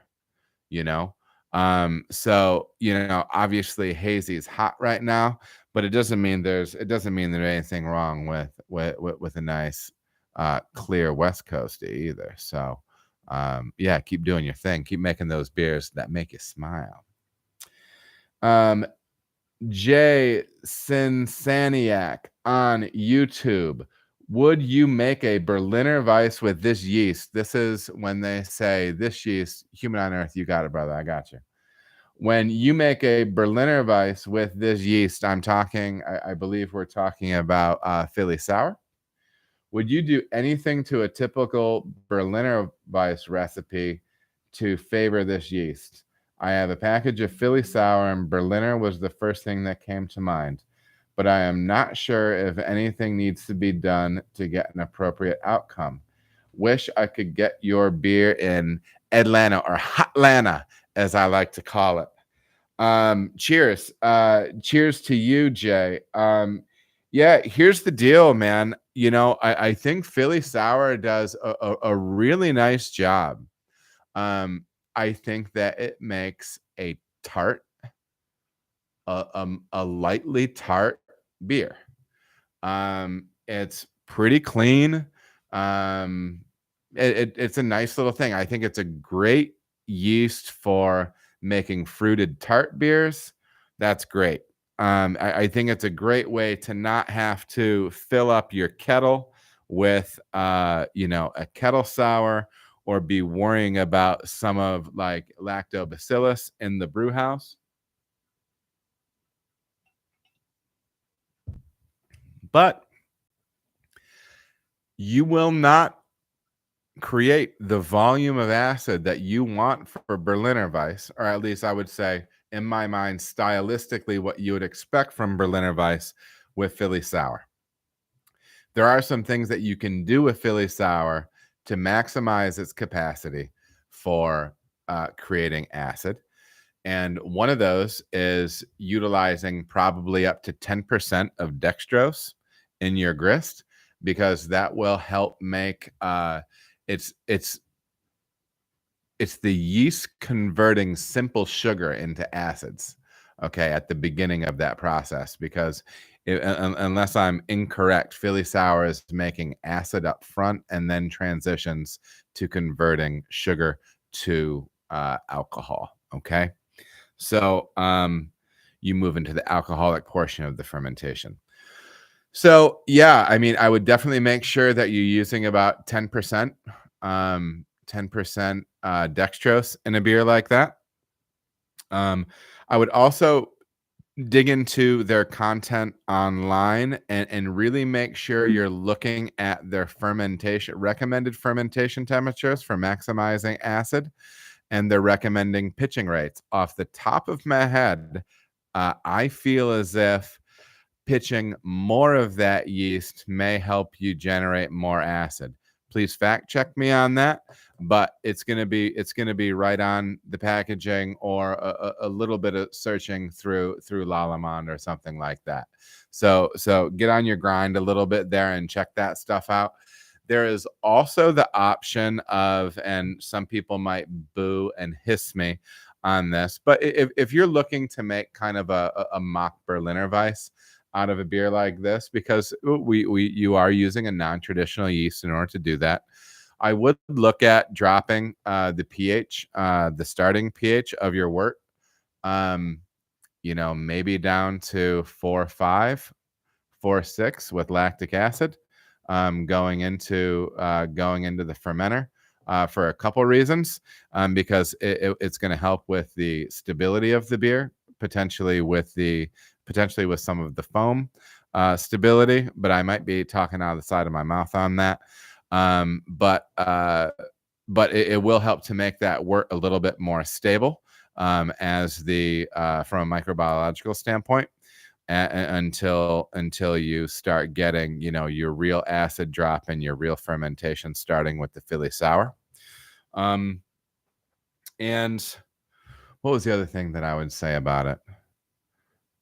I would not be afraid to taste that beer post and get a sample and dose with a little bit more lactic acid. Okay. Now, I'm not saying take a 4% wheat beer and pour lactic acid in it and you made this great Berliner Weiss. I'm not saying that. What I think is, I think that you can nudge it along if that process has happened somewhat naturally, right? I think you can emphasize it in the same way that I would say when I make fruit beers, I use a lot of real fruit and then I accent it with some extract to help lift the nose, right? To help magnify. I would look at this the exact same way. You still want the real acid production created by yeast, but you can use some additional lactic to potentially drop that a little bit more if you feel like that might be beneficial. So that would be my suggestion on it. Good question. Next question is from, I've been looking forward to saying this one, K Daddy 55 at YouTube. Just found your channel, Adam. Really great information, and I like the shorter, meaty videos. I just purchased some Incognito and Spectrum from YVH. What do you think about pumping the full volume of Whirlpool temp wort into the fermenter, adding the pellet hop, stirring them in for 5 minutes before adding the Incognito, stir again, cover and rest for 30 minutes, letting the temp drop naturally, then chill to pitching temp, dump hops, then pitch yeast. The talk about the hop oil coating the kettle surfaces has me concerned, but I'm not sure if the process I described has potential downsides. So you're talking about getting into your fermenter hot. I don't know about your fermenter, but I have a hunch it might take some time to pull that volume down, man. And I also don't like having my fermenter open all that much. I mean, I like where your head is at, because especially if you're trying to really chase like these maximal effects of these hot products late in process. I see where your head is at, but maybe take it back a little bit further. Maybe have your fermenter open a little bit less. Maybe not tax your glycol chiller as much. What about taking estimating do your regular Whirlpool load of hops in your kettle. Give yourself a good amount of time to rest. Try not to pull a lot of that stuff off into the fermenter, but maybe run off a little hot wort into your fermenter first and get those advanced hop oils in there, so they're in that hot wort. Give it a little bit of time, and then run the rest of the way in with the rest of your wort. Kelsey McNair is using an approach like this. Andy Gallagher at Linwood is using an approach like this to a lot of success with their hazy beers. So I would think on that. Try to simplify that back end process a little bit, and kind of see where it goes from there. But I like where your head is at, because I think you're looking to get as much as you can out of those products. Let me make sure I just got all your stuff. Also hoping you have a discussion about the dry hop process when using Spectrum hop products. Again, your videos are excellent for those me looking to make better beer. Sweet, dude. Yeah, and I'll probably knock into some of that other stuff when I start using it more myself.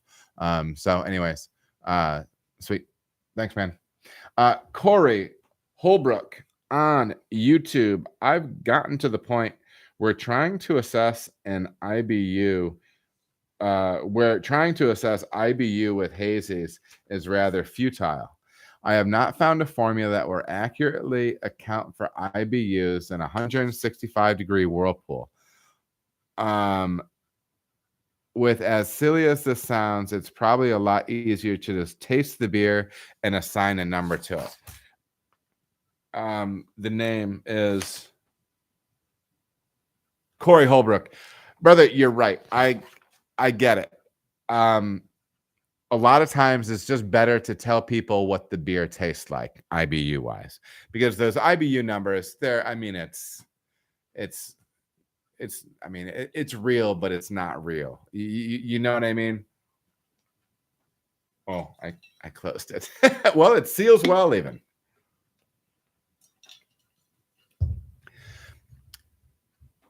You can make 2 20 IBU beers where one tastes insanely bitter and the other one doesn't taste bitter at all. it depends on where those IBUs come from in the kettle, the calculator you're using, all these different things. What I will say is this, and this is one little thing that I this is how I started guesstimating.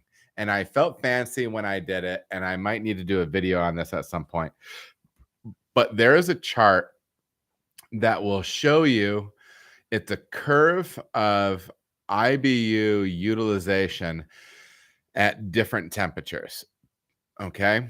Now, I don't remember those raw numbers off the top of my head. Part of me wants to say that, and don't scream at me if I'm wrong, but the overall concept here is correct. At 210, 212 degrees, you can get like 33% utilization out of your hops. We're talking about generating bitterness. And then so what I did is I just tracked that curve down till I got to like the 170 where I typically whirlpool those hazy beers, and the number was about half as much as the other. So that's what I built my estimations off of, and I feel like it was very, very much in the range. And you can tweak here and there, what have you, but I felt very good that at about 170 degrees. Now this is on a commercial kettle that's going to be holding temperature well, not something like a 5-gallon kettle that might be dropping temperature faster. So this does help repeatability on the pro side of things. But it was I lost my train of thought. Hold on.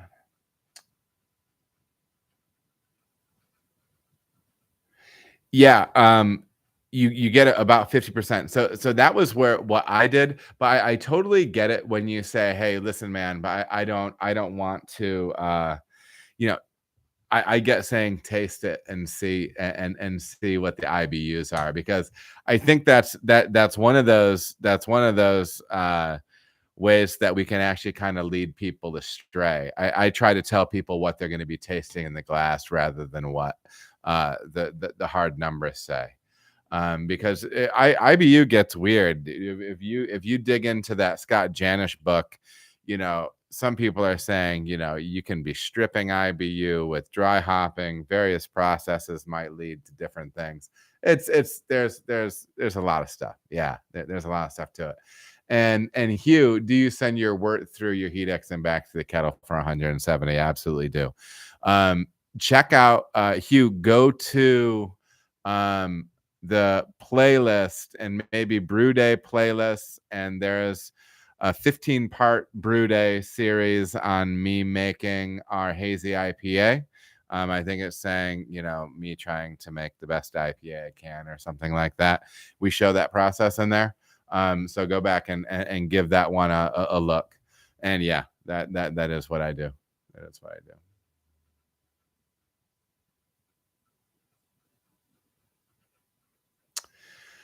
Yeah, I mean, as a brewer of that persuasion, I just say wear, whatever boots fully express your truth.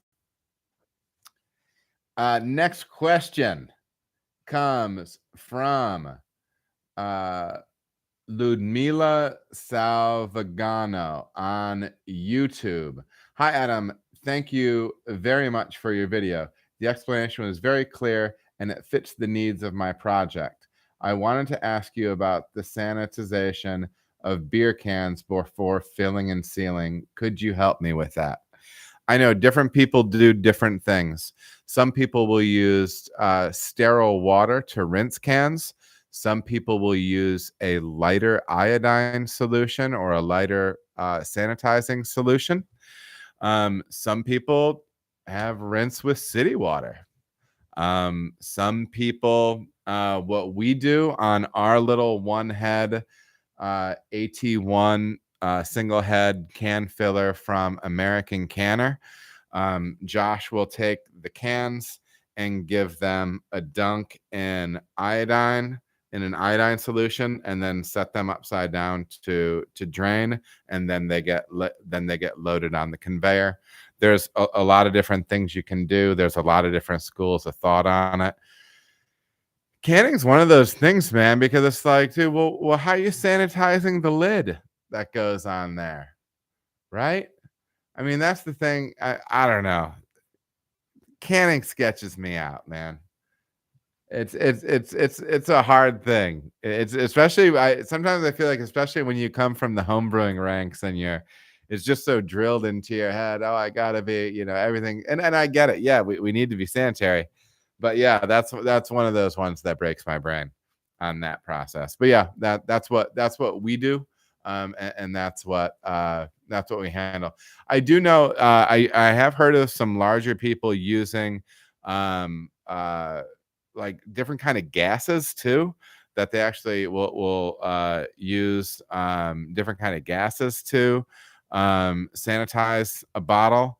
And I'm sure there's a wide range of things. I'm sure there's a wide range of things.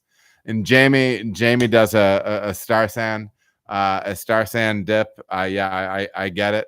That makes sense to me. I wouldn't be mad about that. But yeah, so thank you for the question, Ludmila. Next question comes from Dre over on, I usually put YT for YouTube, but I put on the TY, so it's over on the TubeU.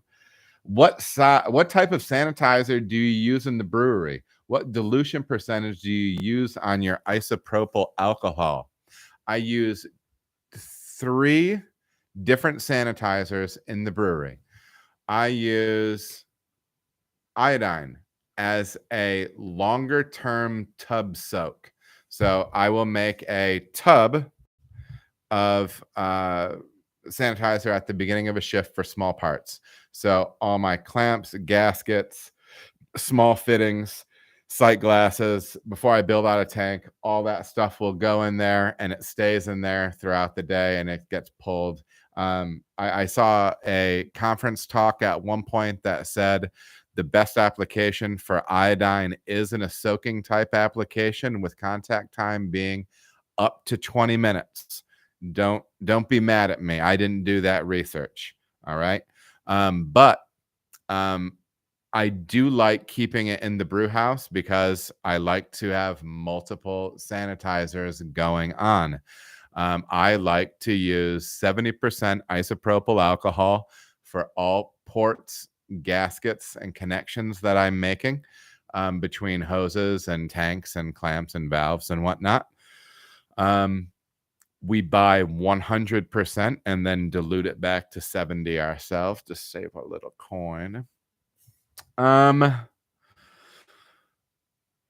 Yeah, I spray that stuff. And then like when I'm sending sterile samples back up to Sauce Boss up in the land, we will spray and flame. So you can flame as well. Sometimes we flame ports. And then inside tanks, I circulate peracetic acid. Peracetic acid is a great no-rinse sanitizer used at the appropriate concentrations. Again, all those things, or at least the iodine and the peracetic acid, I never give concentrations for that stuff, because use your supplier's concentrations for it. All right. I mean, that's just the smartest thing for me to say. Follow your manufacturer's instructions and test it and measure carefully. Use a flow meter when you can. Know how much water you're using to clean things. Know how much chemical you're using. Don't go willy-nilly. More is not always better. Follow those guidelines. They're there for a reason. But Dre, those are the 3 sanitizers I use in the brew house. Thank you for the question. Next question is from the 3 guys on Instagram. All right. Yeah, we're grinding this out, dude. I mean, we're making things happen. We're making it happen. Hopefully you can feel it. 3 guys on Instagram. All right. So 3 guys is hitting me up and he's exploring opening his own place And it's one of those things, man. There's lawyers, there's CPAs, there's equipment manufacturers, building contractors not wanting to deal with me because they think I'm wasting my time.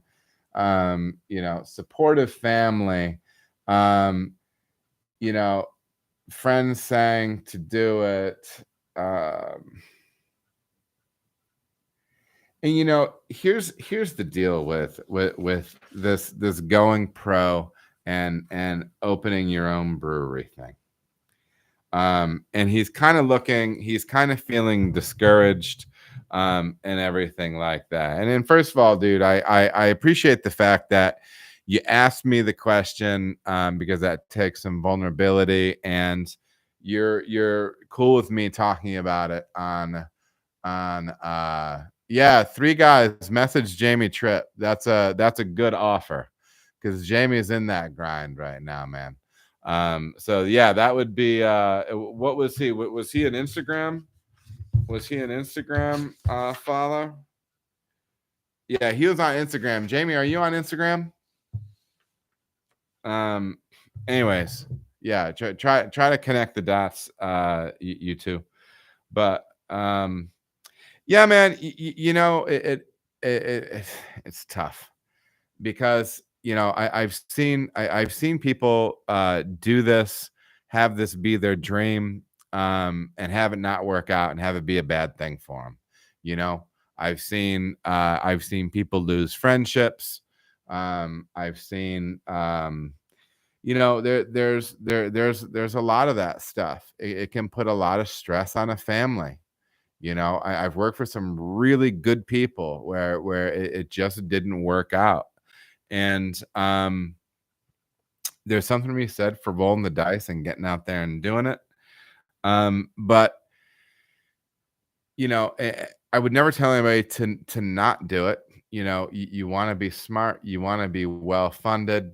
All the cliched advice that you can give over those things.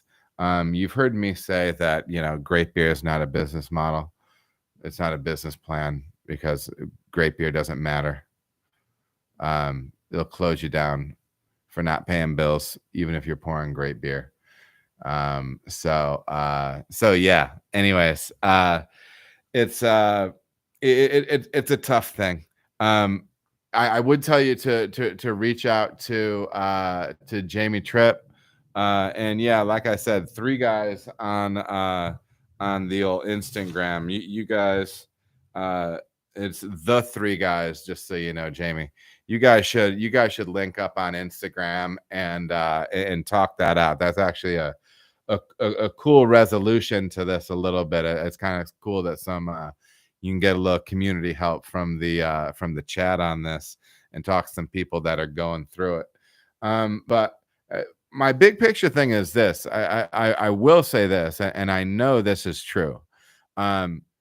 You opening this brewery and having it be a huge success is not going to make you happy. All right. If you're not happy before, you're not going to be happy after. Because those, and this is me being on my soapbox a little bit, and this might be a little old man dad preaching, but man, ladies and gentlemen, that career doesn't make you happy. It can be good, like it can be good. It can be part of your happiness, but your happiness doesn't come from it. And maybe you see it a different way, and that's cool. But in my experience, don't think that finally having your place, and brother, I'm not saying this is what you're saying by asking me the question. I'm not saying that. I get the passion for it and everything, but yeah, this brewery, say you open it and it pops off, it's not going to make you happy. It's not going to make you happy.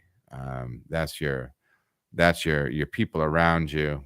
That's your relationships. Those are far bigger, more metaphysical questions being answered in there. So Anyway, yeah, man, I do appreciate your question. And ultimately, link up with Jamie. And Jamie, search for him on Instagram, the three guys on Instagram. He's one of my, I think he's a follower. So if you pull up my list of followers, that might be a way to shortcut finding his handle. But yeah. Next couple questions, ladies and gents. We'll be right around 2 hours. We'll be right around 2 hours this time. Cliff from YouTube. Cliff, just brewed a thiolized hazy IPA. I just dry hopped it last night following your advice. 59 degrees and dry hopping for 24 hours. Rousing up a few times and cold crashing it tonight so I can start getting beer off the hops. My question on this is, what caused the fermenter to blow off a lot of my yeast during fermentation? I've never had this happen before. I had plenty of headspace in the FV. And my question to him was, have you ever brewed with London 3 before? And now you might think that's strange because he made a thiolized hazy IPA. So that means he's either brewing with Heliogazer or Cosmic Punch. Yes. And I think that's but those are all London 3 derivatives. All right. Now there's other, other people have different names for London 3. For Imperial, it's juice, different things like that. Dude, that is a yeast strain that will pop off. Okay. This is one of those really classic top cropping yeasts. And what I mean by that is when you see, I'm stainless steel fermenter, so you don't see your krausen, right? The foam that builds on top during fermentation. But when it pops off out of there, you can see it. And when I fill up a fermenter really high, or I use one of these yeast strains that, really, really are active fermenters, and there's a lot of yeast up in the krausen, there's a lot of vigor. Dude, that London 3 almost pumps out as a slurry. That foam is so yeasty, right? There's sometimes where it's more foamy than yeasty, but dude, sometimes it's just popping slurry out of that thing, right?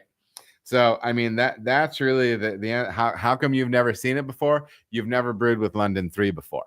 Okay, that'll throw up a really big krausen, somewhat dependent on your fermentation temperature, pitching rate, everything like that.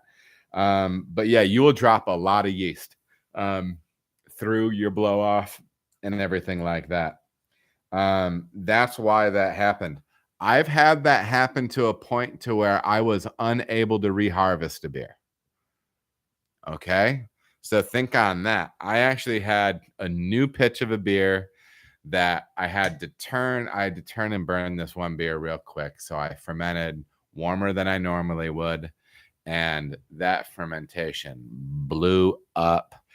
And I got that thing cold, just like same practices as always. And I went to harvest and I'm like, dog, there is nothing in the bottom of this tank. It was disheartening. But I would be careful with ripping those yeast strains really warm, especially if you're looking at trying to harvest, because you might be popping off a lot of your yeast. That krausen is very yeast dense with London 3 derivatives, just like Heliogazer and Solar Blast, or what is that? I think Solar Blast is what I called that thiolized wheat beer. Oh, it is what I call it. So anyways, so yeah, Cliff, that's that. And then one more from Cliff. I am in the build out stage of my project. Can you discuss brewery layout? All right, I'm going to try to do this like this. How far back does this need to be? All right, over here. So I have worked in a lot of breweries that are shoebox shaped. Okay, sometimes more narrow. And this is a great size space. When I worked at Gray Line, I loved this arrangement that they had. So I'm just gonna be pointing at this board. All right. So just work with me. They had this was the outside. They had a garage door kind of right in the center, so it was easy to get totes of grain out and grain in. You know, like spent mash going out, grain coming in, and also being able to get equipment in. And then right next to that was the mash tun and the kettle. And then they had a couple of fermenters over here. And then on the opposite side, they had fermenters. So really, you could kind of draw a line straight across from the brew house, straight across, and it was just tanks, brew house. So all the action between tanks was happening right here. Okay. And then at the time, they didn't have bright tanks. They were unitanking beers. And so they would transfer beers onto biofine, into fermenters, and then we would keg off. Usually we were trying to do this on fermenters closer to the end where we had more open workspace. But over here, we had a 3-compartment sink, keg washer, and then down here, shooting off of the brewery, was a cold room. There was also multiple places for water. I believe there was, if I'm remembering correctly, there was a hose bib explicitly over here for the just for the brew house, and then there was a separate water line over here for general brew house stuff, whether it be tanks or whatever. And he also had a connection right over here for hot water, like hot water, like hot liquor tank water. So yeah, everything was kind of boxed up real nicely, and it really works well. Sometimes people think they need too much space.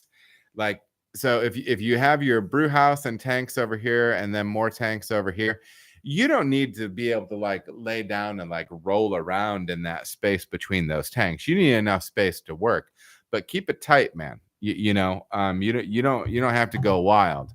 You're probably going to want enough space for 2 people to walk past each other because you might be working with somebody else in there. But yeah, you can kind of tighten up like that. So think workflow, right? So you wouldn't want to have a situation where, you're creating scenarios where you have to push beer long distances between tanks or between the brew house. That's just non-ideal. You can do it, but it's non-ideal. Try to be packaging beers. If you're packaging out of a bright tank, try to have your bright tank closer to the cooler, right? In a little bit more open, area where potentially you won't be in the way of somebody that's potentially turning wort. Okay. But think about electrical outlets, where you're going to want those, where you're going to want utilities, little things like that. And yeah, you can kind of make the decision on how you want to store small parts too. Sometimes people will get those nice stainless steel carts. They can be expensive as a drying rack for all their small parts, clamps, gaskets, fittings, all your Lego pieces. Some people do the pegboards where they hang stuff up on there. If you do the pegboards, those metal pegboards to sort parts, I get cheap nylon tubing that I'll clip to size and slide over that metal, because that metal isn't stainless and it'll probably rust. So it's a way to keep them dry. And also just from, I don't know. Yeah. And that tubing can be taken off and cleaned and put back on. So yeah, I mean, that's just some stuff. That's just some stuff that I would look at. Look at how you're getting your grain out. How are you getting your grain in? How are you getting equipment in? Right? Things like that. So yeah, those are just a few kind of points off the top on layout, on brewery layout. Let me glance at the chat here real quick. Yeah, that's true, man. Can you ferment lower and get me looking more? Yeah, September and June asks a good question. Can you ferment it lower and still get what you're looking for with London 3? Yes, I do think so, September, because so remember now we've talked so much thiols and we get so many questions about it. It's we're getting a lot of questions about those things, but so London 3 is the base strain for these thiolized yeasts. Okay. And so there's you're going to get some there's a lot of similarities between them, unless you're doing things to explicitly like lean on these thiols. So let's just take it back to working with London 3. I do think there is something to London 3 and the ester profile that it gives, and the way it works with American hops that is very pleasant and juice-like. I think you can achieve that even at cooler fermentation temperatures that may give you less blow off. Yeah, absolutely. So yeah, thank you, September. I appreciate that. Firm cap is great, Robert Brown. I know some people use firm cap. I use firm cap in the kettle. I have heard of some people using it in the fermenter as well.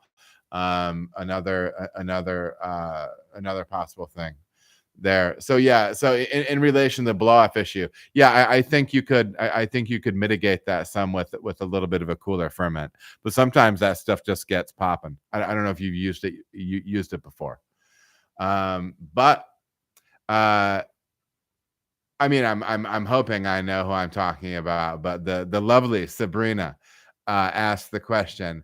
Hi, Adam. What beer are you trying to perfect? I will tell you that the beer I'm trying to perfect right now is this beer that I'm going to be brewing this coming week. It's kind of this. I'm telling you, Pilsner, and I know this probably is super cliche or whatever, but I think Pilsner is going to be it's going to be the long journey beer for me, right? Like there's I think it scratches enough itches, and I'm not big on like the super classic like hardcore you know, super bitter, super sulfate forward, really dry 45 IBU pills. I like them. I like them a little bit more balanced. But I had industry pills down in Austin from Austin Beer Garden. And I'm not chasing making that beer, but I'm chasing the experience of trying to provide the experience for the drinker of, if I want to nerd out on this beer, I can. Or if I just want to sit down and just drink something that is just damn delicious.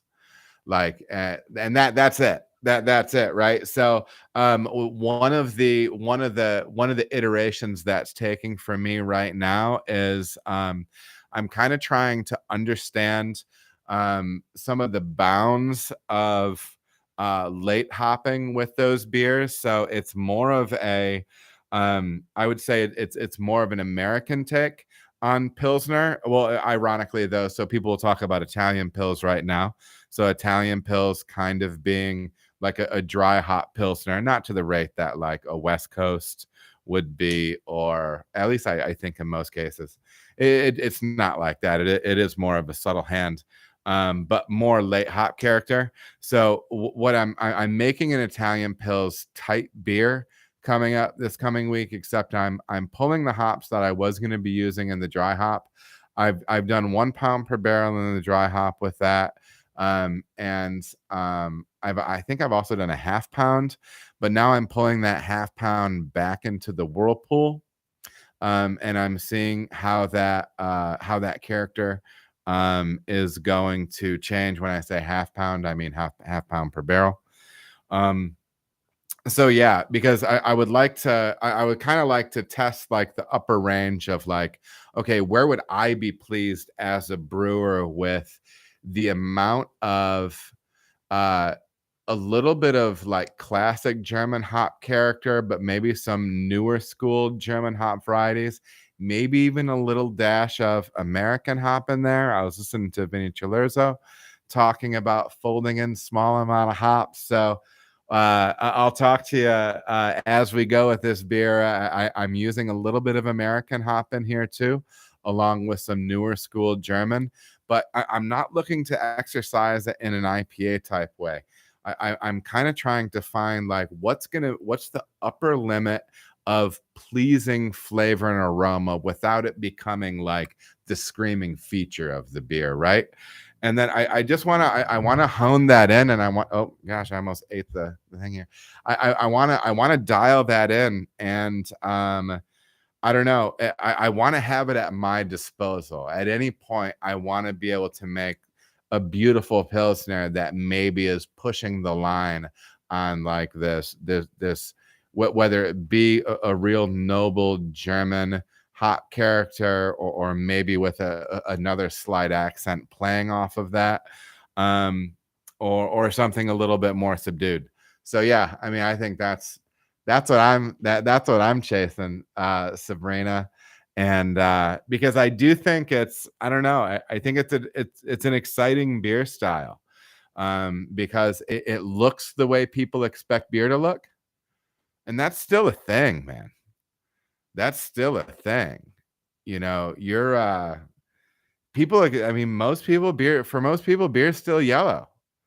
And I think when we get in this bubble in craft beer and whatnot, and we forget that, and so, beverage color can be a barrier for people. So yeah, I mean, I think that's the beer I'm chasing.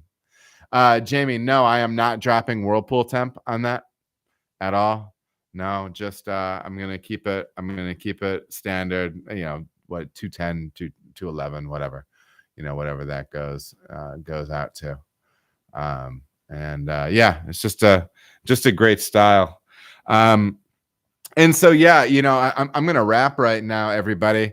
And just as I do every time, and I hope it doesn't come off as like over emotional, but I really just want to tell you, and obviously, please check out Blickman. I mean, Blickman they were sponsoring the stuff that taught me how to brew, for almost the last 20 years. I listened to a Brewing Network thing recently, and it was sponsored by Blickman Engineering and John Blickman. Good folks, nice folks. I've met with them, talked with them. They have cool brewing solutions on the homebrew side, and now they're busting in on the pro side. And I have to tell you, I've had some really great interactions with them. And just what their sponsorship does for me as a channel, the sponsorship is great, but I'll tell you, the thing that is honestly the thing that means the most is it's somebody else sees value in what I'm doing. And that's not, I know you guys appreciate what I'm doing and everything like that. So it's not like that. Don't take it like that.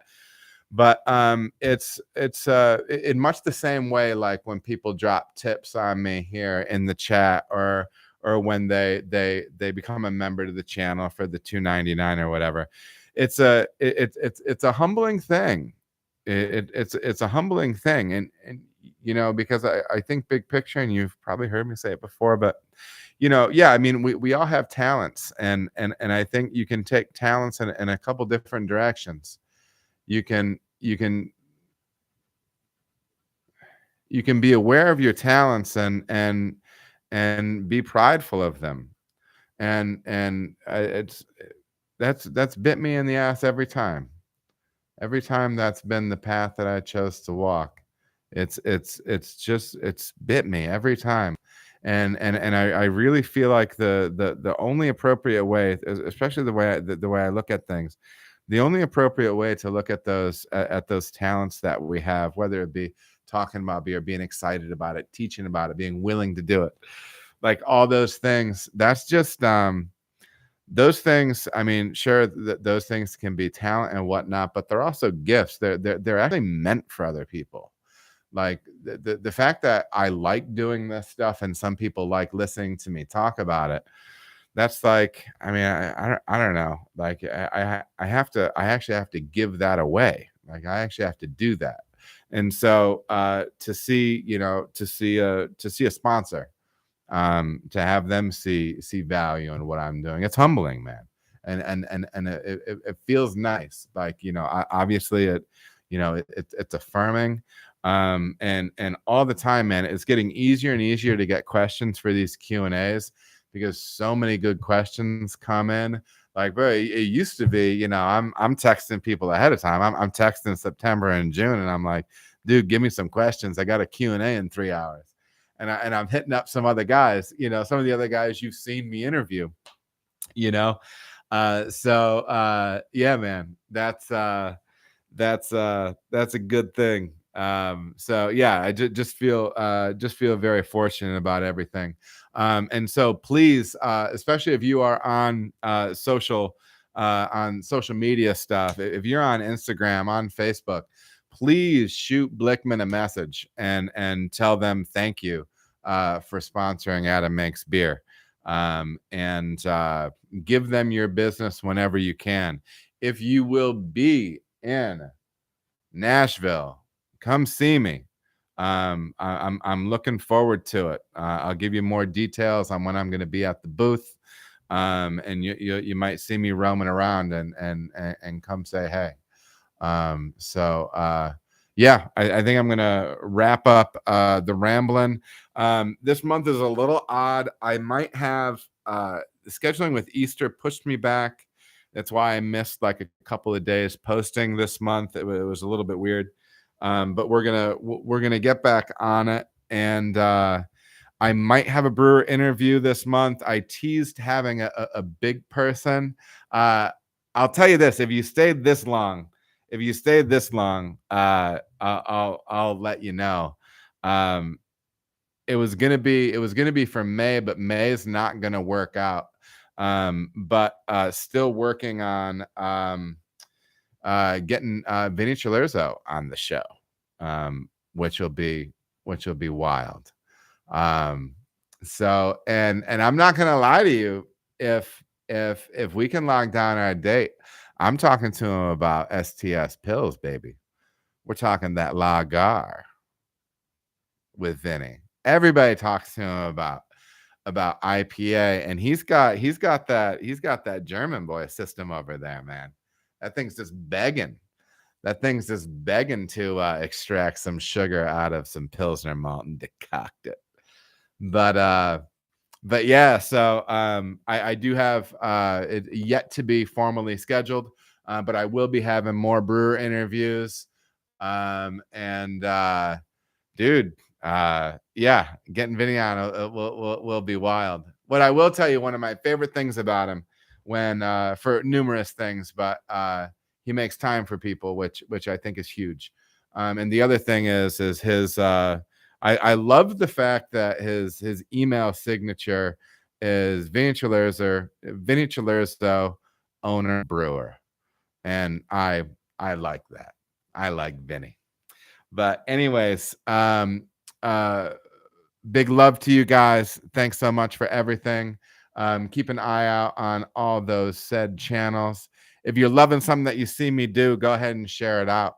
And if any of you are Reddit people, I would love for you to share some of my stuff on Reddit, because they didn't want me over there posting videos.